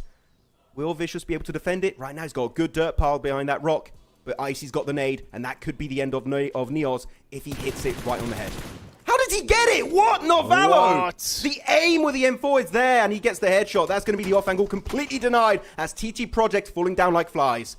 Mate, that is despicable. Edging on the corner of the smoke there. Instant barrage of bullets. Does not miss a beat. Perfect spray. And now the chances for TT are slipping further and further into just that, a chance, not a reality. Effect's the only one that remains alive. He's in the vehicle. His teammates all down and out, left cold on the ground. 4 nades to play with as he takes this encounter head on against the Vicious. Doran down in the bottom right-hand side towards the back of the bridge, spots him, rips his HP away. No real big meds to play with either. It's just the bandages, so he can't really give himself much self-sustain. Oh, Icy's cooking the nade. If that one's on target, it could blow him away. It should surely only be a matter of time here. That could be a good one. The jump. Oh, gets actually some damage to connect onto Effect. That's going to be definitely helpful because he's down to only 6 bandages here, Effect. He's really not going to be able to heal up too much. Really got to stay hidden for a few seconds to hopefully get some extra HP on board. Zerich making it to the steel beam. Will be able to connect it successfully over there. But the thing is, keep in mind, Doran, he's below the bridge. He's got a good angle. If they try and send it low ground, this is going to be the end of the line. The Molotov is going to be perfectly thrown, and that is Vicious to claim as such an important chicken dinner match 2 of the day. And who knows, maybe climb even higher in that heavily contested top 4. There you go. A big result for the Vicious. We were saying, you know, it's really them and ARCRED vying against one another to see how far they can fight, see if they can break back in. With ARCRED going down early into this game, that leaves an opportunity to be lapped potentially, and the Vicious getting themselves 18 points off the back of this one. It makes their lives easier if they are still in the runnings to try and snatch away one of those heavily contested top spots in our group. I don't know if you saw it at the end. Was it a self-molly at the end from TT Project? I believe it might have been if they wanted to deny the point, but I'm not 100% certain. Yeah, I wasn't sure. I wasn't sure if he went for it himself at that point, accepting that it was just worth taking the second place to deny the extra point, or if it was thrown up. I don't think there was any mollies left on the Vicious at that point. They were low on offensive utility. Yeah, I think we'll see the replay very soon right of the ending of that game, so we'll truly be able to crack the case. Yeah. Was it a self-molly or not? But really good use of the bridge, right? Just that extra bit of elevation, though. It's very rare when you say a bridge is actually high ground compared to a majority of the terrain in a finishing circle like this. And Vicious, they're like, we don't have to cross, so we're just going to bide our time, let all the other teams fight each other, and actually just get an easy podium finish. And I think even they were surprised that they ended up getting that chicken dinner, because it's very rare to have a circle in that exact area of the map. And it worked out beautifully for themselves. Same for TT Project, and also big respect to Amix. We said we want to see just more presence from this team. Top 4 is going to be out of the question entirely, but again, doing it just before entering into Last Chance. This is really good timing from this team to get some more confidence on board. Mate, by the way, that pick right there from Zerich, that would have been the difference, I think, of Redlig being able to also make it far more uncomfortable for the Vicious. He was set up to just be able to shoot into the chest without being spotted as they pushed up. And then Zerich just does classic Zerich maneuvers. He could be 200 meters away. He sees a sliver of your skin. He's going to take shots at you. That was the final clip there. Did we catch it? I think it was a self-molly because I didn't see any arcs of throwables. I think it was just chucked on the ground right away. So I think it was a point deny, which is a good thing to do if you are TT Project, because as we said multiple times, looking at the rankings, it is getting real close for so many of the squads up there. Looking at the overall player stats of the Vicious, it's going to be actually a low elimination game, right? You're looking at a total of 8 elims, which is not too bad in general, but I think that if they had maybe more teams surviving to the true late game, maybe they could have made even more use of the high ground of the bridge and farm a few elims here and there. But still, can't complain. That's Vicious. The Rondo, they made it very far, top 4, a lot of eliminations on the double peaks west of Stadium, and they do get another strong finish back-to-back. So it seems like that momentum has been building up, and they are meaning business here to wrap up the knockout stage. Yeah, it definitely feels like, you know, they've come into this one, they're moving differently, right? They've sort of had that one moment of 12 hours after the game finished. They've splashed some cold water in their faces, gone, today, let's do even better. And they've come out really just hitting all of their shots. It's fun to watch, man. This is the Vicious that we were expecting, and they're delivering every time they're in the lobby. So I'm glad we're getting a lot more opportunities to see them playing today. Big game there. Actually, 55 eliminations. So yeah, a lot of points were denied out of this match. Normally we get close to like the 60, 61, 62, depending on how many players are alive. So actually, yeah, you're talking about at least 6 eliminations being fully denied somewhat of that game, because it was only a trio of Vicious remaining at the end of that game. So actually quite an interesting stat for this time around. And also a lot of airdrops looted, despite not seeing a lot of airdrop weapons at the end of that game. So I'm surprised who did have those and where were they lost during the entirety of that match, as Narvalo will be representing France here, taking home the MVP of the game.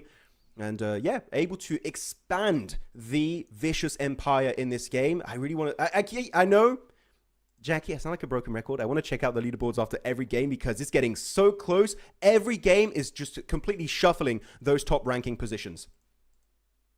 Yeah, we're always keeping you guessing, which is nice, actually. I'm glad we're at a point, right, where there is room for these teams to kind of be rummaging their feathers and never quite decided. Sometimes we end up in a situation where it's like, oh, top 4's kind of guaranteed. You know, that's it. We'll just sort of see how it ends, how many points they get. No, this time around, it's actually a bit more interesting than that, with some room for sort of, you know, 3rd and 4th place to potentially be shuffled out by some of our other teams. This is our overall breakdown of top players as well from that game.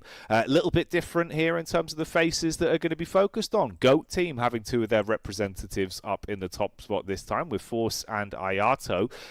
You know, it does sort of feel like Force and Ayato have been stepping up a lot more for this team, where we had moments where Focus and basically, you know, Moxie as well were 2 players that were really big for this side. They've been a little bit quieter, so good to see those gaps being filled by the other members of the team, resulting here in the overall stats that we can see, the match rankings from that one overall. Let's have a look who did well in terms of the points. Okay, tied 13 then for TT and GOAT on that one. 11 points for Amix. So it does work out a bit better, Max. You know, like we were saying, that's more their bread and butter, right? Willing to go for fights. But actually, there's so many points at the top of the rankings, meaning the teams on the second page are going to get very little work done in these matches. Yeah, so many teams actually with just 1.0 points. But yeah, looking at GOAT team in particular, really happy they got so many elims, and they kind of switched it up to 11 in terms of aggression. They were willing to take every single fight, but not only them, also ARCRED kind of chasing down, I believe it was Ozorox after their initial fight onto Metacore. So yeah, teams are getting very desperate for points, as here we have it, ladies and gents. It's going to be our overall rankings.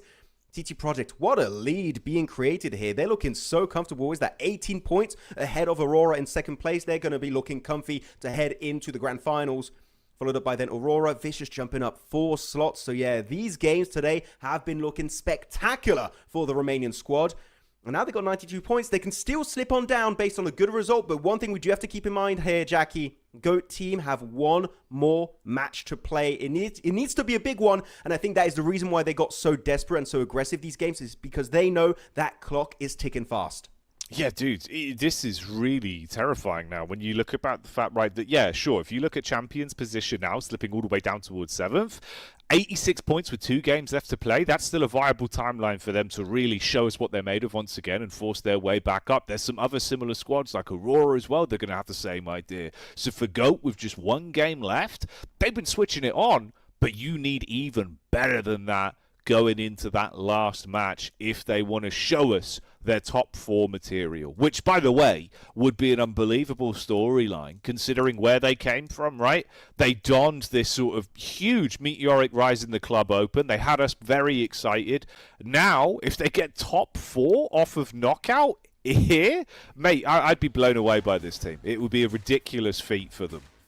Yeah, you need to keep GOAT team on their toes if you want to see some really big pop-off performances, which you've seen, as you said, back in PMGO Eastern Europe, and we've seen it right now in this knockout stage for EECA. So really impressive gameplay from the entirety of the squad. In particular, Ayato, right? He was kind of the nade master back in Eastern Europe, and he's kind of bringing something very similar here. But he's not just relying on his utility. His aim has been really top tier in some of these engagements. So will GOAT team be able to actually qualify? I would say, if they want to look comfortable after this match, Jackie, for them, I'm going to have to see a top 3 double-digit eliminations, if not possibly maybe even a chicken dinner, bringing them up to over 20, 25 points. Otherwise, You got Vicious, you got DG77, you got Aurora that are going to play, you got Champions that are going to play. Those are teams that are not going to go down without a fight. No, they're not. They're not. And I was trying to think back towards more consistently, sort of in terms of how they were playing map-wise. It felt like it was your Rondos, your Erangels, where they were better in terms of their form. I don't remember if their Miramar, and specifically in the Club Open, was actually as powerful. It felt like that's where it started to slip a little bit. And this is a way harder lobby to be able to snatch a chicken dinner or even a top 3 placement game. So, yeah, maybe Miramar might be a stone too far. But, hey, it'd be a hell of a feat. If they could come out on this one and do something unthinkable, you know, get a chicken dinner on it, Max. Mate, what a dream that would be for that team, right? You imagine they'd go to bed very happy tonight. I do believe, if you remember, there was a good finish west of Impala in the fields where they got really late into the game. I don't remember if it was actually a win, but I think they got top 3, top 4 off the back of that. So they have had, in the past, some decent Miramar results, though it was a little bit inconsistent. But this is the time to hit the nail on the head, hopefully get a good result, because it would be good to see this GOAT team that we have today, Jackie, in the finals. I would be genuinely happy if they can make it that far. Yeah, exactly. I think, you know, there's a lot of people that are probably new fans of this team, as are we, from what we were impressed by back in Eastern Europe with the Club Open. So, hey, fingers crossed for them. It's now or never, because we're right back in. No downtime, no break needed. Miramar begins. So, let's head into our third game of the day here for Knockout Day 3. Like we said, right, this is their last match to be played. 12 games in total, and then your run is done. So everyone has to bring their A game today. We'll get that group shuffle with the other teams coming in preceding this for our last matchups today. So if you've got anything to show us, do it here and do it now. Maybe I would have liked to break, you know, because it is too much top-tier action happening all the time. I need a bit of a breather, but the teams apparently don't want any. They're just loading up in these lobbies so fast. It's some of the fastest, actually, down periods between games I've had so far in PUBG Mobile Esports this year. We do have a hot drop happening. It's going to be MIRACL versus Afterlife. And I think Afterlife, after going out very early last game, I think it was versus 27 plus west of Boatyard. I would say they're out of the count for me when it comes to the race to 4, top 4. That 0-pointer really hurt them, but they're committed to the final to MIRACL. And MIRACL, apparently, people are just trying to bully them. Early game, Jackie. They're just being chased down. Earlier was Ozrox. This time it's going to be Afterlife. They just can't catch a break on these matches. As Misha here put very low once more at the early stages of this fight. MIRACL actually a decent setup to the west of El Azhar. Got so many off angles. If you are Afterlife, you've got to be a bit cautious here. This is not going to be an easy fight to commit to. No, this is where it gets immediately a little bit scary. Obviously, for Afterlife, I think it's a shame. You know, we were touching on the fact that they kind of had a similar good start coming into Knockout, where I was thinking maybe they could do something, maybe they could force themselves up. Unfortunately, that big sort of boom for them has been taken away. But hey, you don't want this to fall into a position where they're just going to go out early. Although Meta might have other ideas in mind. They get the opening knock off onto them and are able to put one player down in the dirt early. And that's Windy as well, a key player. Even thinking from a more sort of selfish level, Max, outside of just the team, for the individuals, for Windy, with the topic of who's going to be sort of the star MVP rookie player of the knockout stage, he was always our top bet. But with him kind of having a lot of his opportunities to shine bright taken away, I bet that's eating away at him as well. So maybe there's a chance here the team steps back up and won't go down to Meta, but it's not looking great. You've already lost a single player. Rest of the team fragmented, and you're trying to roam around to contain this one. Cyrex might be able to clothesline them. Tiger's going to get one man back up and turn his attention with a UMP onto Zixi. Oh, this is such a weird fight. Yeah, I don't like El Azhar fights. It's a very weird compound to maneuver your way through. You've got so many buildings that have off angles, especially just metal walls that are so hard to defend. As MIRACL, there you go, kind of cornered for 2 of the members inside of this one singular room. They're down also on bullets, 26 bullets left on the AKM, but it will be enough apparently for Tiger. That's it, able to find himself 1 member, down to even a second. Ooh, Afterlife are just falling so easily to the hands of MIRACL. Final member going to be chased, trying to play a bit of parkour here, make his way through. Does take a lot of damage. Ravo had a good fight earlier today on Rondo, but it's just going to be so much harder to execute versus a duo. Oh, but he's not able to be eliminated just yet. There you go. The jump shot comes out. He will get flushed, and so will the entirety of Afterlife.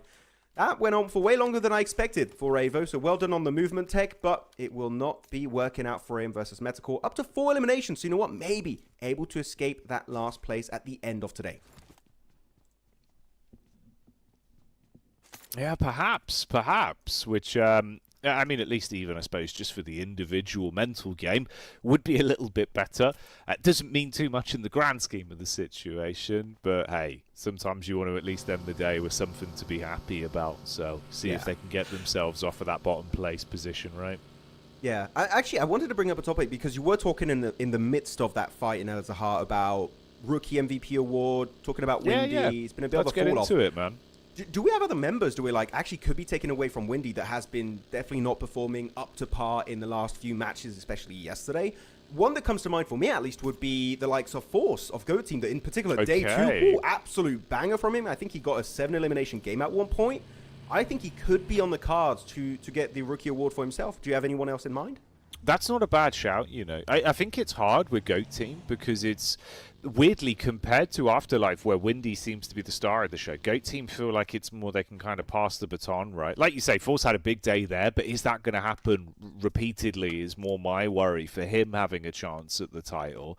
So it feels like they all do pass it around. Like, especially Moxie was someone that was a big deal for them when we were watching them previously. Ayato at times, the utility. So it makes it a bit harder. It feels like it's more diluted.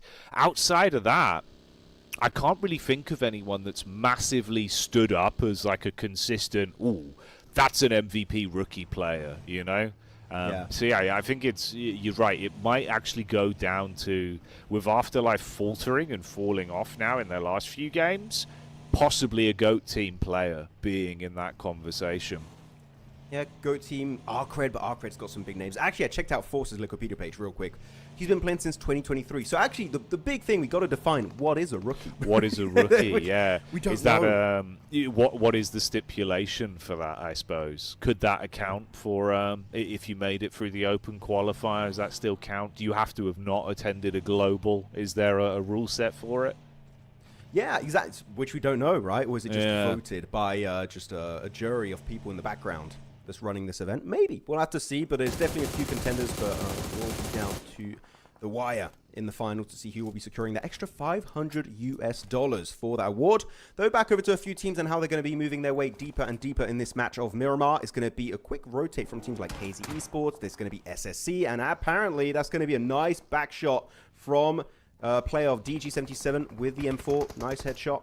And Yen instantly flushed on out. DG also, just like the likes of Vicious, GOAT Team, ARCRED, have been getting so desperate. Every time they have an angle on anyone in these games, they just commit, they spray it down, they hit the shot, they get that elimination point. These are teams that really aren't making a push for the finals. And TC Project here, really, 114 points. They're looking comfortable. They can just try and really flex out at the end here, get a big game just to really solidify their spot for the grand finals. But I would say even then, even if they don't get a single point for the rest of today, I do believe TT Project should be our #1 team to make their way into the next stage. Oh, yeah.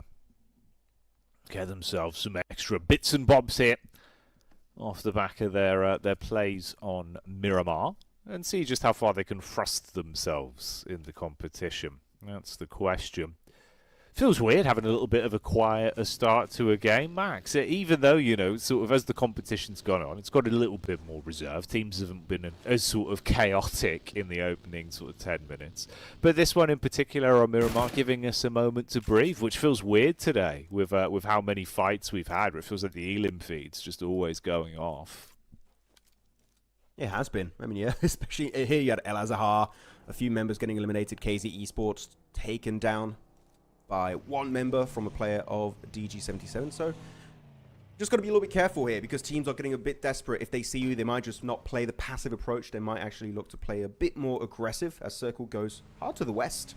It's going to be incorporating areas of San Martin, or actually not just areas, the entirety of San Martin, also Hacienda del Patron and Water Treatment. We did have a very similar circle here. I believe it was day one of Knockout, Jackie, and we did see actually the win go the way of SSE, dead center on that warehouse. We had Aurora Gaming also trying to make a mad dash at the very end and get that win. So SSE, unfortunately for them though, their gifted compound on that game is not available. It's going to be taken up by, I think it is, a two-man split of Destine to Rise. So they could be looking pretty strong this game as Ozorox looking to encroach on the terrain of DG77. But DG falling like flies. It's going to be really tough to defend. Leon here swapping on over to the ASM Abacan, getting some good damage. The movement tech is crazy. And that is going to be it. DG77 in 4th place, leaving an opening here for the grand finals that could be taken away by the likes of GOAT or even ARCRED this match. That was really nice, by the way. Like you highlight there, the actual chicaning he was doing with the crouch spam intermittently to throw them off and then just getting that lean in for the pickup. Wow. Okay, yeah, so DG77 thinking they had the upper hand on that one, but no. Ozorox, the Serbian side, going to be saying Vala as they take themselves that one. That's thank you in Serbian, Max. Getting those points for free. Learning Serbian with Jackie, Chapter 1. We'll see. Every day we need a new Serbian word from you, Jackie. I'll be waiting. Yeah. It's all right. I've spent many a time. Yeah, Vala. It's like, I've spent many a time in Belgrade. Whoa. Beautiful place. Oh, some beautiful shots, though. As these fights continue. Okay, here we go. Now we're starting to reach a bit of a fever pitch on it. I mean, ARCRED, the fact that they do get through that one with Glory now having to very quickly get everyone back up. Oh, he's antsy as well. He spotted them in the distance. He knew GOAT were coming, and it spooked him. He's just absolutely bailed on the pickup play initially. Tried to move them with a vehicle, going to get the players further back. But yeah, that got a bit more scary for him. So no escape, no survival. Oh, they got confirmed actually. It was blue with the M4, able to confirm Glory. So that's it. Yeah. In the distance, you have GOAT just, elimination points. Oh, send it. And it almost could have worked out, but no, it's going to be Ozorox able to put the nail in the coffin, eliminating the entirety of that squad. So yeah, ARCRED out. Sure. Actually, we didn't really talk about it. Able to confirm a few more points, able to snatch away 4th place from the hands of DG77. That's going to be very important. But now, GOAT, you have the perfect, and I really mean the perfect setup to make a climb here in the rankings, overtaking the likes of DG77, ARCRED, maybe even champions that are not playing this game. So this is along the line GOAT. If they can get a high elimination game, this could be their ticket for the grand finals being secured early on.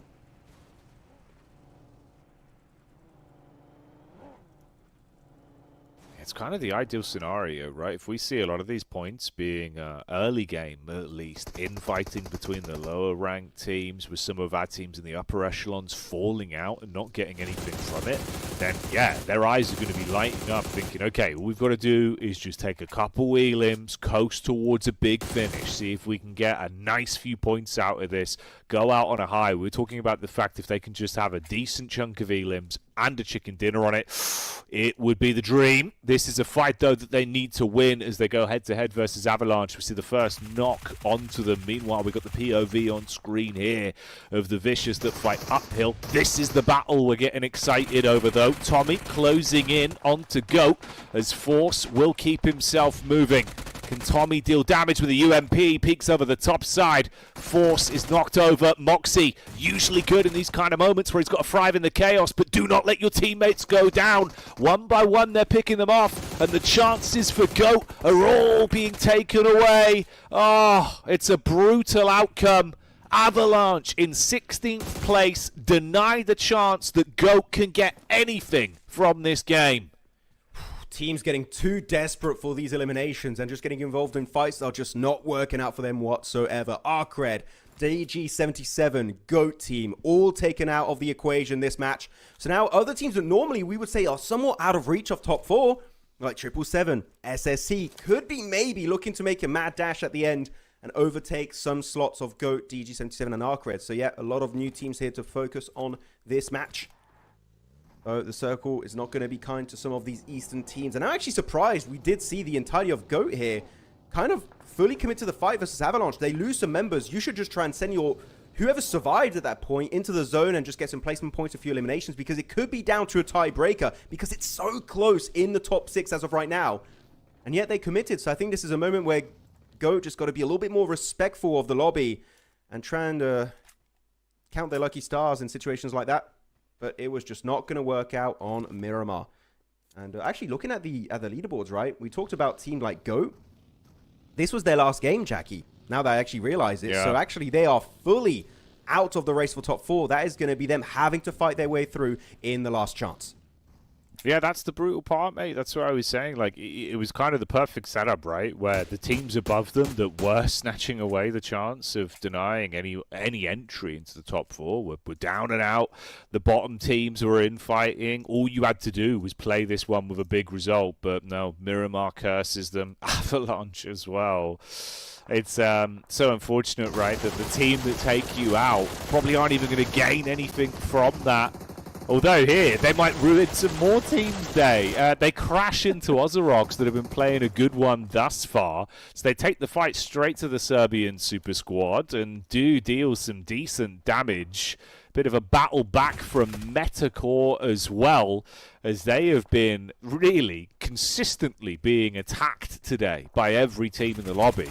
But they're not rolling over easily. That's the difference. They're actually fighting back when these teams come a knocking now. So a lot kicking off here. Many squads trying to fight over a small space. And it's resulting in multiple picks on either team. So you're losing firepower.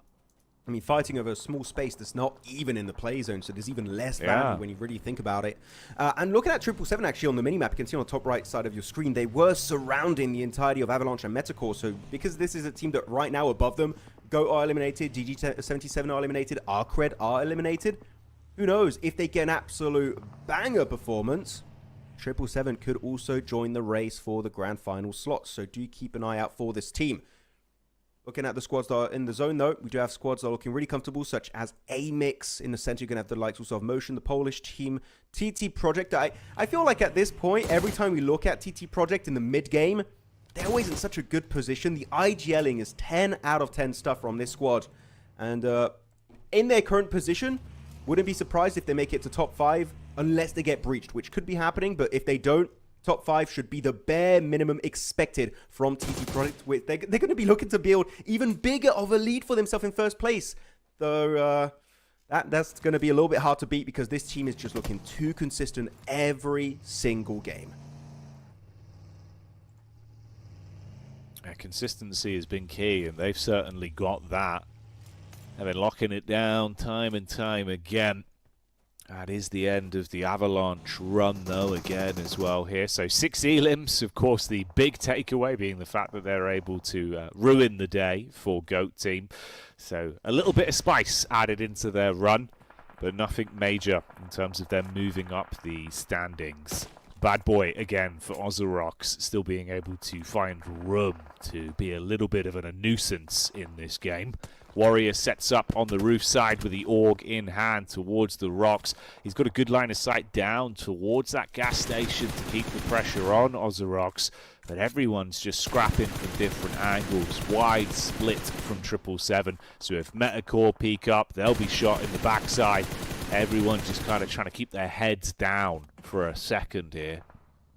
When you're talking about the gas station of Ozoroks, it's really hard to keep your cars in working condition over there. It's really not easy to find a good hiding spot for them. So I think that they might not have an easy exit out of the gas station. They're looking at Metacore, also in a very similar situation, losing most of their members down to only a solo. It's going to be Tiger behind this monster truck. He's got a first aid and 15 bandages, so definitely can look to tank a bit of that phase 4 blue damage, but it's about to go into phase 5, so that's going to be some big damage coming up very soon. Pulling the trigger on some of those bandages, I believe, just to buy some time. And he's just hoping 777 just lose interest and exit the vicinities entirely. But Warrior, he's locked. He does not want to give up on that one here, Jack. He just wants that elimination onto Tiger as he goes back into hiding inside the warehouse. And he did use the first aid, meaning only 12 bandages to work with. I think the idea for Tiger is to deny that point down to the blue. Yeah, I think so. Makes sense, right? No reason to kind of just feed that to a different team. You know you're not going to be able to achieve anything from this, so survive for as long as possible, up your average stats on it, and then give your life up to the blue. So say goodbye to MetaCore. 7 elims, though. Not the worst run for them. It's mainly just because teams kept coming at them. They were basically the dinner bell that was being rung, but able to withstand against most of those fights. So fair play.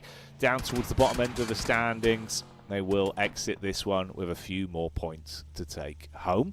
Destined to rise, getting shot at from Amix in the backline. Amix yet to get themselves an elim point on this game. Is this where they find a chance to collect some?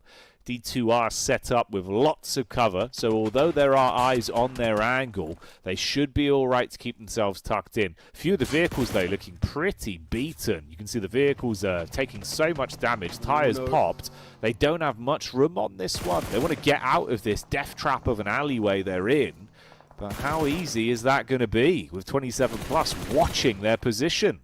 3 of the players inside one vehicle, the only one that was in working condition. As you said, the rest just got completely shattered to pieces. Gonna have to go see the mechanic after this game. D2R gonna be able to find a slight low ground next to 27 plus. But yeah, this exit was just so hard to execute. I had no hope whatsoever to begin with, and it seems like exactly what happened. 27 plus able to win 3 eliminations off the back of that. I think one maybe was snatched away by the hands of Amix. As now 27 plus, good high ground position, able to play around it, though they're not going to be favored by phase number 6 unless an insane hard shift happens to the west. So this is going to have to put them in a bit of a dire situation. Down to 8 teams, meaning placement points are going to start to bleed through in this game for every single squad that remains. Really good to see for the likes of Vicious, TT Project, Amix, SSC, and especially 777 that have got 3 elims, so they're able to close that gap between themselves and GOAT Team. And actually, looking at 777, they are going to be playing every single game today, meaning these last 2 matches on Erangel and Miramar, they could be looking to make a push at the top. The very last finishes of this knockout stage. As I say that, unfortunately, Warrior M6 are going to get picked off for 777. This is not looking too good for the squad. No, not at all. Sad state of affairs thus far, with you losing a ton of your potential firepower and being forced to invest an awful lot of your supplies to attempt to recover if they even do find a moment of respite to pick themselves back up here. So trapped in a bit of a risky position with Ozorox potentially being able to fully collapse onto them and clean house. They could mop them up and take them for the extra points they are. Meanwhile, Star Soldiers X Epic with the shots up. They're going to see what more they can steal from this. Mini 14. Is it going to be good for the quick tap? No one revealing their head long enough for that to be delivered yet, so no payload off the back of it. 27 plus.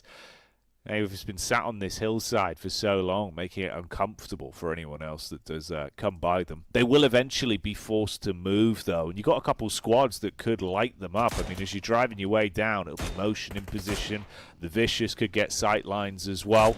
Curious to see how this one's going to go. Mano might just be trying to use the role of cover fire for his teammates as they try and make their push down into the valley. Could be a good cover fire play as 27 plus, they have to make the push, they have to commit, and it's going to be sending it onto motion. The Polish team, will they be able to successfully defend their compound? That is going to be the question of the hour. Tapok going to be the final member, joining up a little bit late, but you know what? They still got 2 players alive. Actually, as I say that, 2 of the members get instantly taken on out. That's going to be a knock and a flush, but Luxus is looking good with the DBS, but it's just not meant to be. 27 plus, dropping out once again early on this game, getting 3 eliminations and 1 placement point, but it's just not going to be enough to really get so much high on the rankings. Star Soldiers X Epic, also good send, able to make it down onto the low ground. Off the back of that, TT Project, they're looking your direction. They are not going to let you survive. TT Project could be looking for a huge chicken dinner here to end their knockout stage run. Yeah, dude, they'd be good for it as well, man. You know, consistency has been such a big part of this team. Even back from the calibration, they would decide we were saying they're playing just some good mechanical PUBG Mobile. They don't give a damn what anyone else is doing. They stick to their guns. They play their own game. I was thinking Silence, he'd be a lamb to the slaughter, but somehow, some way, he's being this nuisance maker. He baits the full engage from Ozorogs running towards him, so the solo man there, trying to get it done, just leaves himself exposed to the backline. They go down with Bad Boy being finished off, I believe, by Amix finally being able to get another pickup. That's their 5th elim now. So in about the space of about 4 minutes, they've gone up to 5 elims. Ked's on fire, burning in the building, tucks himself into the corner, quickly tries to get the bandages in. They will give him time. So the Vicious are moving on him though, Max. Can he hold off with the SMG? This ain't CS. The smokes don't get rid of Molotovs. They're still going to be going absolutely all over the place here on this wooden floor. But Ked will be able to heal up successfully from that encounter. So not too shabby indeed. As, the members are just going to be fully stuck. The thing is, if you do have one good nade, which we saw earlier from Vicious, right, on their fight, Western Bridge on Erangel, they know how to nade these kind of areas. One good nade, you could be looking for very easy double knock. As Ked just maneuvering his way throughout the entirety of this building there. They're not in circle, by the way. Half of this building is going to be in the blue in the next 20 seconds. So Ked, the entirety of motion, they've got to go for the push. They need to try and engage. The nade is on the money. That's going to be icy again. As I said, they know how to hit these pieces of utility. The pinpoint accuracy is there from Vicious, and that is going to be the end of the line. Vicious showing that they've made their homework when it comes to these Miramar compounds and will be claiming all of the western terrain as their new empire. Oh, mate, it feels like they've done their homework and research for every battleground in the pool, right? Doesn't matter where they are on the map. Yeah, their understanding of the geometry is just so damn good for fights. It makes it way easier. Any encounter they go into, they've always got a big leg up. And it pays off again here. So Vicious looking great today. Let's see then if they could actually turn this one into a chicken dinner. It'd be a hell of a feat. Kind of feels like it's them and TT Project, right, that are vying for a big win on it, with maybe Amix in a position to maybe try and steal something away. This is one of those games where Amix come alive. I don't know why. You can just see them bubbling into it the longer it goes. Utility being thrown out for Kavik. He's going to try and get himself a setup with some sort of cover. Warrior trying to run back towards his mate. The vehicle goes in to close the gap, therefore gets attacked by the Vicious. It's a 1-for-1 trade as Spike takes down Icy in the meantime, and TT Project are being baited out of the building as well. Ooh, they will get the spray down onto 3TN and at least remove him with effect shutting on it. But can Warrior do anything to ruin their day? He did it early on Rondo, right? He was able to actually buy so much time, snatch away a second place from the hands of DG77. But here, top 5 is all he shall get. 3 eliminations heading the way of 777. Now down to 3 teams that are looking so strong this game. It's going to be 4v4v4. Amix versus Vicious versus TT Project. And Vicious, I would say here, even if they do get a chicken dinner here, Jackie, they could be also securing early on their ticket for the grand finals of PMGO EECA. Along the line, Narvalo looking to regroup on his teammate of Doran. The ridge used up by Kvik is going to be strong. Will be also in the zone. Also, look, if you look at the map feed, so much of this cliff to the east is available for Amix, and yet they get spotted out by the high ground of Effect. That elevation is looking so strong. Amix finally realized they can send it over to the eastern edge. It took a bit too long, but you know what? They do get there eventually. And losing a member might make it a bit harder to commit to the fight. But look, they're fighting each other right now. Vicious left over chilling to the west, could be looking for back-to-back chicken dinner if the timing on this third party is right. Yeah, they're going to be completely forgotten about effectively. And like you say, they set themselves up to get that massive injection of points all over again. They could firmly put themselves as the champions of this leaderboard off the back of this game. If they get 2 chicken dinners, it would be a hell of a feat from them. And it goes to show why this team's been looking so bloody impressive. But it's quieted down somewhat, at least, in that encounter between Amix and TT Project. I was thinking with normally how Amix basically get this sort of bloodlust and just commit to a fight if they're tested, that they wouldn't give it up. But instead, they've created a little bit of space between them. They invest the utility. You got this three-prong setup on the ridge side with the vehicles to play with. One of the buggies is smoking, but they can try and get a bit more coverage on the ground if they need to. Vicious are on the move. They don't hold strong to their position. They instead go for the wrap around. TT Project do peek and get info on it. That's a shot into the side of Default, though, that will knock him. That's actually out of the barrel of Koa's weapon. So the Vicious do want to be involved on this one. They're being proactive. Thing is, they're getting pushed out in the open, which with the elevation of effect, he's on the balcony of Longhouse. This is going to be, even Effie's is up there on the other balcony. It's really hard to survive in the open. Again, this is a circle where you wish you had the cover flares of Rondo. This would make it so much easier for Vicious to survive in this open-ended finish. The circle is phase 8, meaning phase 9 is going to be out in the open. It's going to be moving away from every single team, away from Amix, away from TT Project, away from Vicious. Actually, if you can get access to that central shed, this wouldn't be too bad of an angle for Icy. He's going so far. He's going so deep. It's so risky. And he might just get punished. He's on a slither of HP here. And he will not have any backup. That's going to be one member down for Vicious. Down to Dorian Cora and Narvalo. But the car is set up in the open. Could use as a decent line of defense. As Neos has got the angle also below the car. Going to hit the feet of Narvalo. The smoke will keep him alive a little bit longer this fight. Though the blue has decided otherwise. They got 2 minutes and 30 seconds to work with, while Amix is just chilling massively to the eastern cliff. Trying to make their way around. Ooh. Few shots back over. That's somehow a perfect lineup for effect onto Doran. He's got the angle off from the slight elevation they've got to play with. Havlik as well, eating shrapnel. So what looked like a good setup with the Vicious being able to coast it out long term, well, that's been taken away due to the direct engagement of TT Project. Now we fall into our final head-to-head for first place then, and it's looking good for TT to actually upset over Amix here. The nades are on target, Default burned to a crisp, he's sent off to the Burns ward. Spike's being tapped by the zone, sees Zerich, he drops down to the ground. On the re-peak though, Spike will hit heavy with the M4. Neos with a UMP. They're trying to close the gap on him, hit him from the side, but it's just not working. Amix withstand everything that's thrown at them and look like they want to take this chicken dinner by force unless Effect can do something nasty. Turns up to the party with a shotgun, and in the bitter moments of that game is able to lay the hammer down. TT Project grab it by the skin of their teeth. The TT Project effect in full display here on the dusty dunes of Miramar. Not an easy wrap-up here. They were trying to just delay the fight with the likes of Amix and Vicious, but the zone was just slightly more closer to them when it comes to the exact center ending of that match. And effect in particular, what a finish. The accuracy on his shots was just through the bloody roof. And that successful defense, really, the moment they won this game was not at the end of that match. It was really when they successfully defended their compound against the likes of 777. So yeah, again, macro-wise, this team is just crazy, Jackie. I have no better way to put it. The early game macro where they just get access to these really strong central positions. They stay there until the bitter end of these games and use their firepower to overwhelm in the finishing moments to get these chicken dinners. Man, oh man, this is a team that not only will be securing their spot for the grand finals here, I would go to say, Jackie. I would even say could be looking to win the entire tournament because this team is looking mad consistent every single bloody game.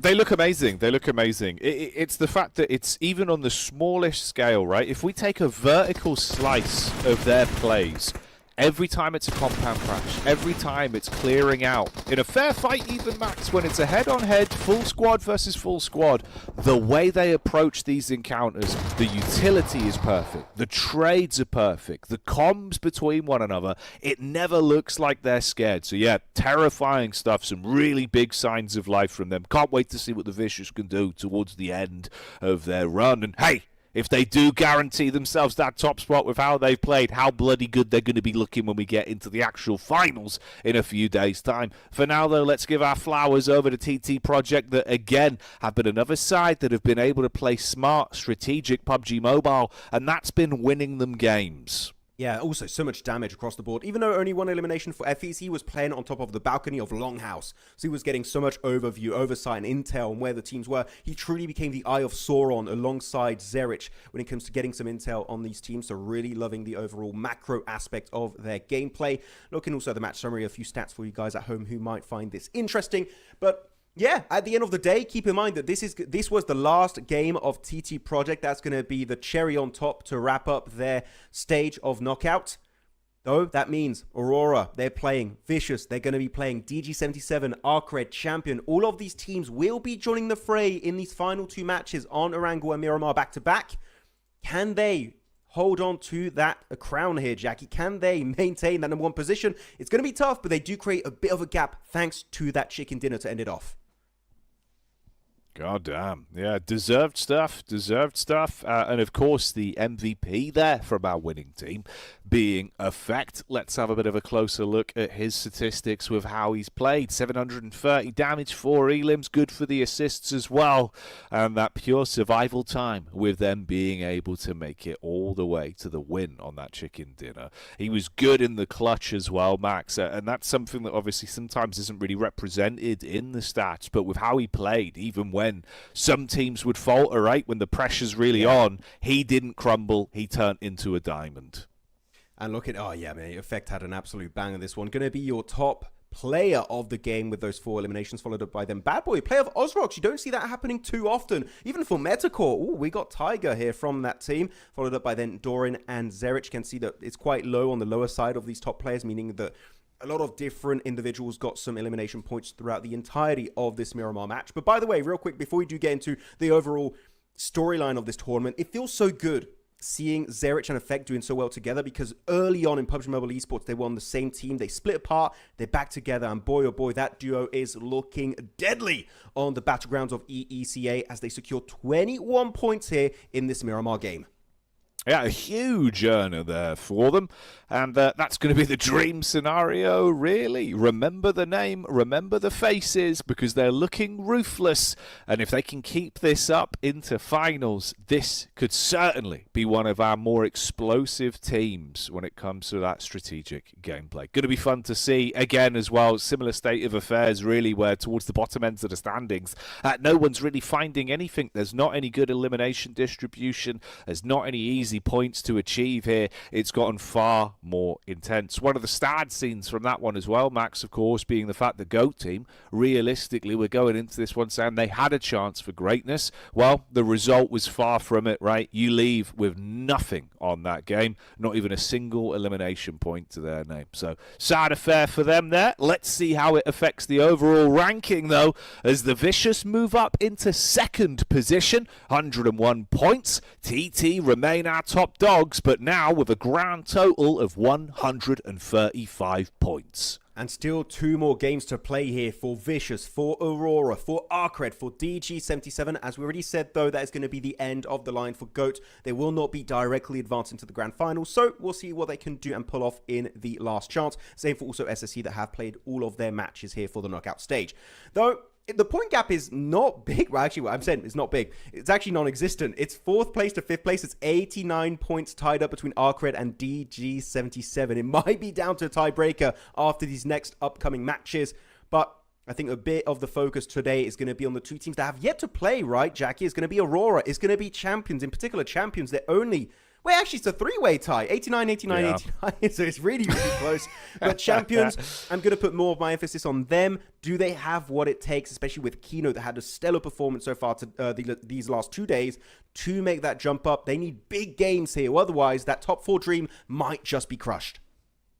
Yeah, dude, could be a real twist in the narrative then, with our new teams coming back in. This is where it gets particularly spicy. Very excited to see what we get out of this. Aurora, you know, if they have that same play style that we got yesterday, whew, it could be a real turn in the narrative. But obviously Champions as well, right? They look like a great side, Max. So here's the big question. Do Aurora and Champions go back to what they were doing? The consistent magnet of fighting each other. If that happens, I'd be terrified. Can we have one team drop, I don't know, Zaki, and one team like Aurora go down to the southern side? Please don't fight. It's just not worth it. But you know what's worth it? To scan this QR code right now and enter the code to get this Carnival Critter Thompson SMG skin for free. But you only have 75, so you better be quick, or otherwise you might just miss out on a cool Thompson skin. Ooh, get it right now. Here. Exactly. First come, first serve. So I hope you had your phones on hand. If you were watching on your phone, probably best case was to take a screenshot when that was on screen. So that's knowledge for the future ones. But yeah, get that redeemed. Treat yourself to a nice new Tommy gun skin. Looked particularly pretty. But of course, we'll have some very vibrant games coming your way soon. 2 more actions here up for us after the break. So join us when the battlegrounds continue following this. Start the war!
Bro, want to buy an account? Check it out. Conqueror tier, firearm finishes, and outfits are all available. Nice account. I'll buy one. I'll go get the money first. Stay here. I'll be right back. Alright, got the account. See ya.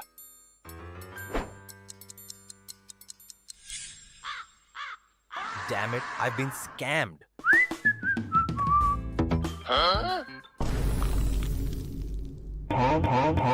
Buying an account might not get you the account, but you'll still lose your money. You might not receive payment for selling your account, but you'll still lose your account.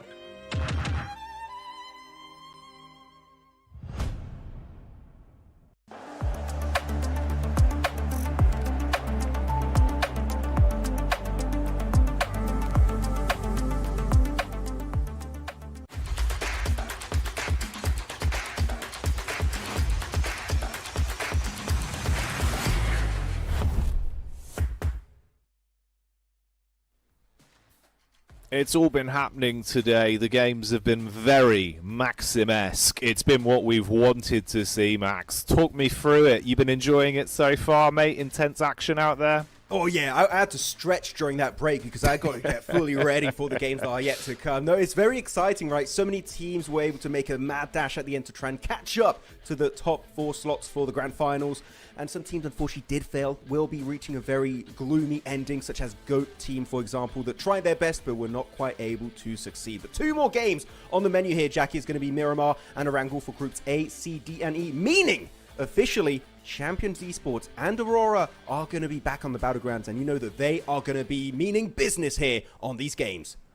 Oh, they will indeed. This is what you've all been waiting for. I imagine the multiple Aurora and Champions fans that have been waiting until they get to play their first games today are finally really just rallying behind these teams. So let's see what they can do when we get into the battleground. Now, obviously, one of those big elements we were talking about that you'd hope will just be a joke, will just be a distant memory, is the fact that they've basically been a magnet for one another, Max. They seem to be drawn to each other and just scrap very early into games. So fingers crossed that doesn't happen here, because both of them obviously do have a viable chance of taking spots out of that top 4 with the 2 games they've got left. So let's see if they've got some good heads on their shoulders today. It would be funny if they just kind of they get fed up with the fact they're always fighting. Like, let's just skip a few steps and just hot drop each other. Yeah, let's just do that. They're not doing it this game, but maybe on Erangel, who knows? Things could get a little bit hectic on the final game of the knockout stage. They're actually not, again, they're pretty close, right? You got Aurora there inside of Chumacera, and then the trash loot west of Picardo is going to be held down by Champions 4-man split, as actually Picardo itself is going to be defended by DG77, so good central position early on this match. But looking then, of course, at the rotation of teams, just as a quick little reminder of what we have happening here, groups are going to be back in, meaning we are seeing Champions, we're going to see TGM, we're going to see Aurora, and we are going to see Mad Esports back in the fray for this time around. And the team that are not going to be playing are going to be the teams of Group B, meaning no TT Project, no SSC, no KZ Esports, and especially no GOAT team. They're going to have a bit of a rough break here, Jackie, I believe. They're like, we could have made it, but we committed to the fight to the east too much, and it did cause our demise at the end. So this is a team that I think is going to come back even stronger, learning from their blunder here today, going into the last chance stage. I think so. Again, right, honestly, for what it's worth, taking top 4 for them would have been something remarkable. Like, we would have been blown away. We would have been so hyped about it. But logistically, with the teams we've got here, Max, should they be top 4? Probably not, right? That's not unfair to say. Like, this is such a really stacked lobby that someone would have had to have a hell of a bad day for them to be able to lap them all. At least they gave us a great display where we're not going into the following stage going, oh, you know, what could have been if it would have been nice to see them playing like they did in the Club Open. No, they've done that. They've played some great PUBG Mobile. And if they can get into the finals from surviving through Last Chance, then yeah, you know what? I'll give them a fighting chance to be able to make a decent chunk of money. Winning it from a top 4 spot, though, that was always unlikely. So at least they still gave us something to be excited about. I don't think we can be too unhappy about the run they've shown us, right? Yeah, I agree. I mean, genuinely, I'm going to set this up for you, Jackie. Tell me what you think. But looking at the performance of GOAT team, Last Chance, 16 teams playing, top 12 advance to the finals. Do we expect them to be at least top 12? I do. What about you, right? 100%. It seems pretty obvious. 100%, man. I think, honestly, Max, I would go as far as to say I'm thinking they're going to be top 3 within that mix, easily.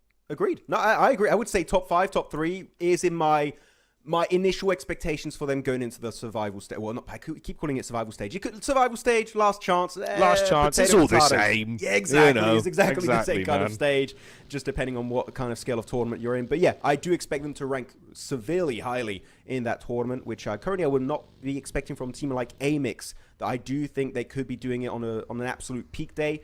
They've just not been able to reach those heights in the last few days of gameplay, unfortunately. Though, El Azahar, it's going to be Mad Esports versus good old MIRACL. And actually, you're looking at Mad Esports, I think a lot of people count them out here. They got 62 points. I'm not saying I'm expecting a comeback, but mathematically speaking, it's not impossible to see Mad do just a final push in the last minute and catch up to ARCRED to DG77. So if they do win this flawlessly, get the early 4 eliminations, maybe we could be talking about them actually having a decent opportunity to make a push upwards. But of course, as I said, they do need to get the 4-piece and not lose a single member. So this is a bit of a risky fight to take when you are technically still in reach of those grand finals positions. Yeah, but I feel like taking risks has been something this team are pretty willing to go for, weirdly enough, right? Yeah. They've never been particularly sort of risk-averse or kind of playing the more passive game. If there is an option to go for something that could ruin their life but also give them sort of 2 or 3 points, honestly, they'll probably take that opportunity. So we'll see if they get much from it. The crazy thing is, in most other situations, when it's normally that team that's at the bottom of the standings, right, that's kind of like the bully material, the fresh meat, where you're like, oh, okay, cool, we'll just go in, we'll dispatch them early, get some points, make out like bandits. But MIRACL today, it's been kind of them in motion that you feel like should be losing a lot of these awkward fights that have been coming their way, and then they just ruin your life. And, well, in this instance, they're doing it all over again, Max. I mean, yeah, they've done it to who? They did it initially on Erangel, it was on Ozorox. Now they've done it after that to Afterlife. Now they're doing it to Mad Esports. Yeah, MIRACL, I think you stated it multiple times there, Jackie, during the entirety of this event, which is their team that's got nothing to lose, and they've been so willing to fight because they're just thinking, oh, what the hell? Why not? Let's send it. Let's commit. Let's maybe get some good clips for our Instagrams or TikToks. And right now they've got a few, actually. I think they might have a decent highlight to post on social media. So they could be very happy about their content coming up soon. But Mad did lose a member, instantly flushed out. And I think purely because of that one player getting taken out, top 4 race done already. I think 3 members on a Miramar, when every team, you're looking on the rankings on the right, fully stacked except for MIRACL, it's game over. No, it's just so much harder, right? It's unnecessary as well. Like, again, I do legitimately think it's one of those where for these teams, they are just thinking, oh, okay, MIRACL are at bottom, it should be easy. But for MIRACL, this is also now probably a bit of an ego moment where, like, dude, people are just going to, like, run us down. We're going to get points off of them, but then also we're sending a message like, you can't just bully us. We're not going to be a pushover team going into the next stage of competition. Like, yeah, sure, we were at the bottom, but that doesn't mean we're the worst team in the lobby. The thing is, I would love to talk to the players and just ask the question, look, you guys, you're in reach of top 4. You can technically qualify. What's your strategy? And they reply, hot drop. And I'm like, are you out of your mind? That's the worst approach to make it. You're taking a 50-50 gamble, and even then it's not 50-50 because even if you win the fight, you might lose members, which is what has happened so far. So, yeah, genuine question mark from my end. Not sure what the reasoning is behind this hard early commit from Mad Esports, but you know what? They're going to keep on going for it seems. Well, then top 10. Technically, if this was last chance, they would qualify to the next stage, but for early on, this is not going to be looking too Gucci. As actually, another team to the west is going to be Afterlife. They've dropped it. They know this area like the back of their hand, Jackie. They're like, well, yeah, 3 points right now, and they do get himself a decent amount of points early on for free onto all of these stragglers in good old El Azahar. And the thing is, that's quite a lot of stragglers, right? Because it's only really the one casualty. So that's still like 7 points that you could steal here. Is that Aurora getting attacked by the Vicious as well? Hang on a minute. That's one hard flush as well, Max. They've lost a single player there. Was that Top that went down straight away? Oh, that would suck if it's... I didn't see the number. I just saw the logo. So like, wait a minute. What's happening over there? It would suck to lose Top because, again, long range on Miramar, very important player to have that can actually play at the 300, 400 meter mark. Losing top, that's rough. That's really not what you want to see because he's so good with that Mini 14 and like M1 Garand that he's played. I don't know, sometimes, rarely here and there. So hopefully they can lick their wounds and come back even stronger upon their next encounter. I'm looking at the circle. You guys can't see it on the map, but we have a hard northwestern shift, which is going to be incorporating Crater Fields, El Pozo, and the eastern edge of Trailer Park and a portion of La Cobreria. This is very northwest for Miramar Game. You don't see it happen too often, so teams are going to be pushed to their absolute limits as Afterlife cleaning up shop, getting 4 eliminations, and looking for the few remaining members of Mad Esports. Oh, yeah, it's so high up there. God damn. Woo, okay, That's a lot of teams are going to be... yeah, they're going to have to try and fight all over El Pozo and Crater Fields, it seems. God, okay. It's going to get a little bit spicier then with this one. Obviously, it's still going, by the way, down here with Mad and Afterlife. This feels like the longer it goes on, no one really wins. It's quite uncomfortable for them. Using so many of their supplies, you'd at least be able to restock off Mad, but they don't actually have that much. Nice arc on the nades. You bait out one down the stairway. Saravia can make the play with the DBS. Drop off the roof, though, with the Mac Daddy, and the SMG will slay into the back line. They can get themselves back up, though, so no one hard flushed for Afterlife there. They will make it out as a 4. So a couple points stolen, and they're back on the move. I kind of want to... I wish we could see a replay of that fight. I believe a member of Afterlife threw meds up on top of the roof to kind of bait out a possible nade to try and force them out of their strong position. I think they were playing mind games. I'm going to rewatch it later. I wasn't sure, was it a flashbang or was it meds being thrown as like a bait play? That's very fun. I've never seen meds used in that way as like a fake grenade. No, that's sick, smoke. like fake nade, yeah. Just because I imagine the heat of moment as well. You see it, you just think, oh, it's a nade. It's coming at me, you know? Gotta run. Yeah, gotta... Yeah. Actually, that might be the reason why one of the players went down the staircase. He's like, oh, it's an nade. Hey, that would make sense, yeah. Ah, good way. If so, that's a very cool detail. Yeah, small things like that can really make a difference. It's fun to see teams really trying to use every single mechanic. We've seen it initially with the assist feature to get more elevation, and now you can throw meds right to some teammates, so you do have more usage than just throwing meds to teammates. You can fake out utility, which in this case actually worked out great in favor of Afterlife, so really cool strat. No, that's awesome, man. By the way, we do get confirmation here. You can see we got the... I thought it was his name. So yeah, that's brutal, mate. This is obviously one of the maps where range is going to be far more of a boon for you. And basically, you know, top and DMRs, well, they go hand in hand, but he's just not going to be here. So we don't get a chance to see our man popping off coming into this one. And that's also a bit of an effect we can talk about in a similar styling. For Champions, by the way, they went into a fight versus 27 plus max. They have basically been able to come out on top, but they've lost one player, so down to a trio there for Champions as well. So both of our big Mongolian squads down to only 3 players in about the first 10 minutes.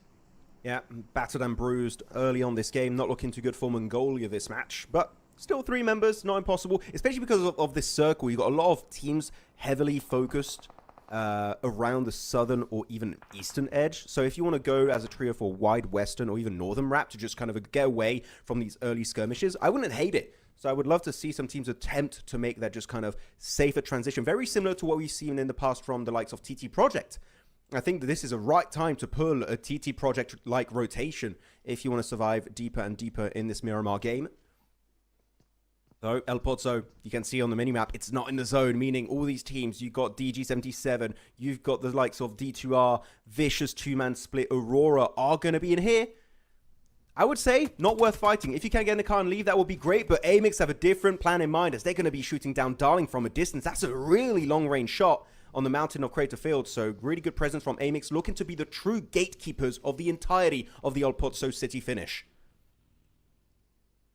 I actually wouldn't be surprised as well if this is where we do get a big AMIX game.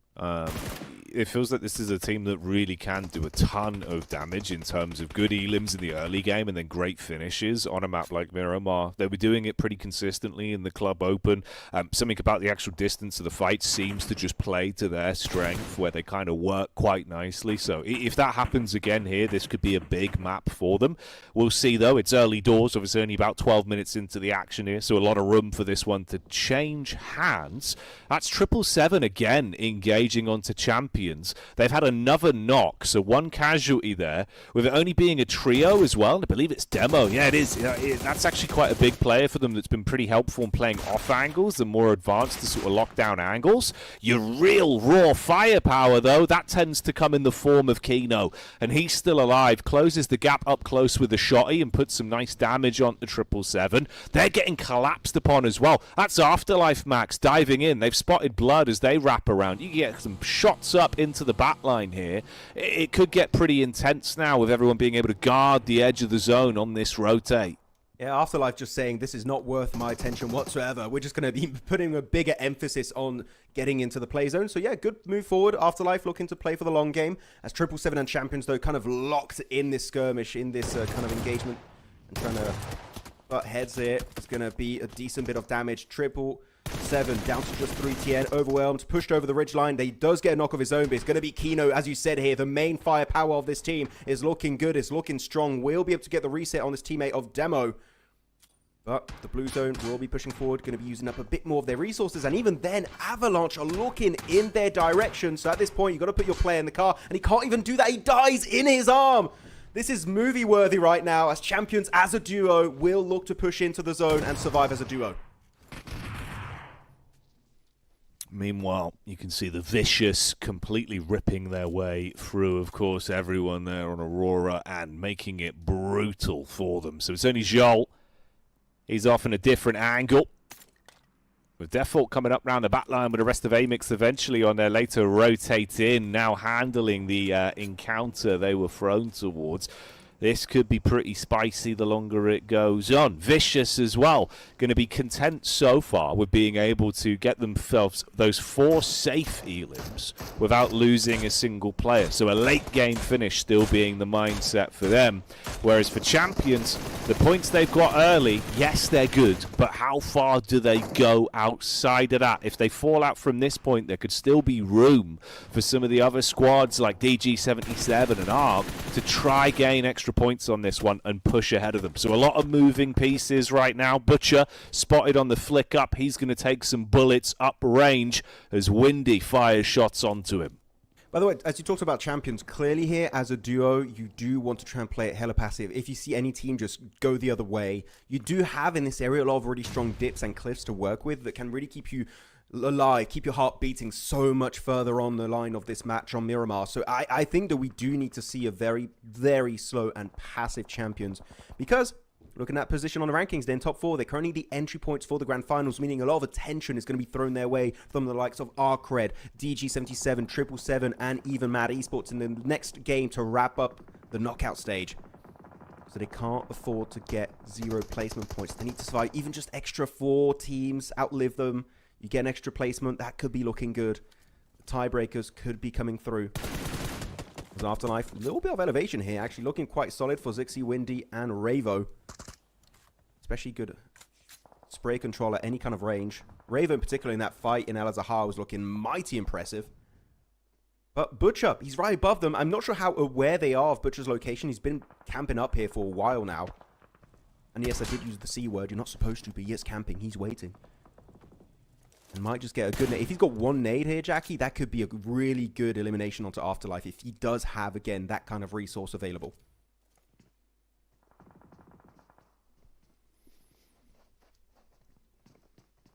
I mean, hey, man.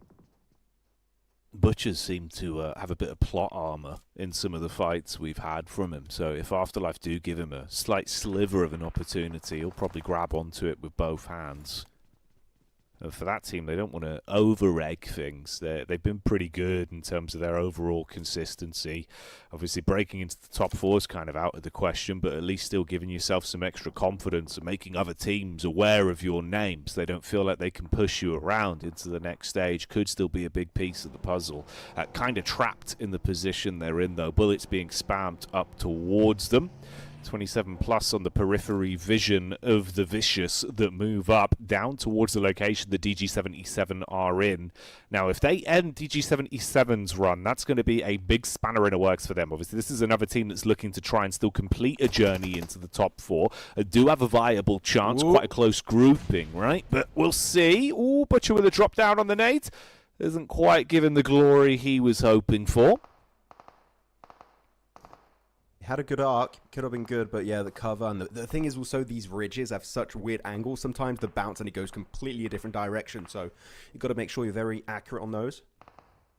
The circle not being too kind to all of these edge teams. The only team that's looking relatively comfortable is going to be Motion, and I think the only reason why Motion's in a good spot is because TT Project are not in this game. Otherwise, there's a high likelihood it would be them in that position, as they tend to love these central positions very early on in these matches. Avalanche looking to still put a big emphasis on clearing Afterlife, maybe even the remaining duo of Atomic and Kino, as Aurora going to be, unfortunately, here eliminated fully out of this game. Not able to look too good. They still got one more game to go on Erangel, right? But Champions alive, ARCRED alive, DG77 alive. Jack is going to get dicey here for them to remain truly comfortable up in the top 4 for the grand final slot.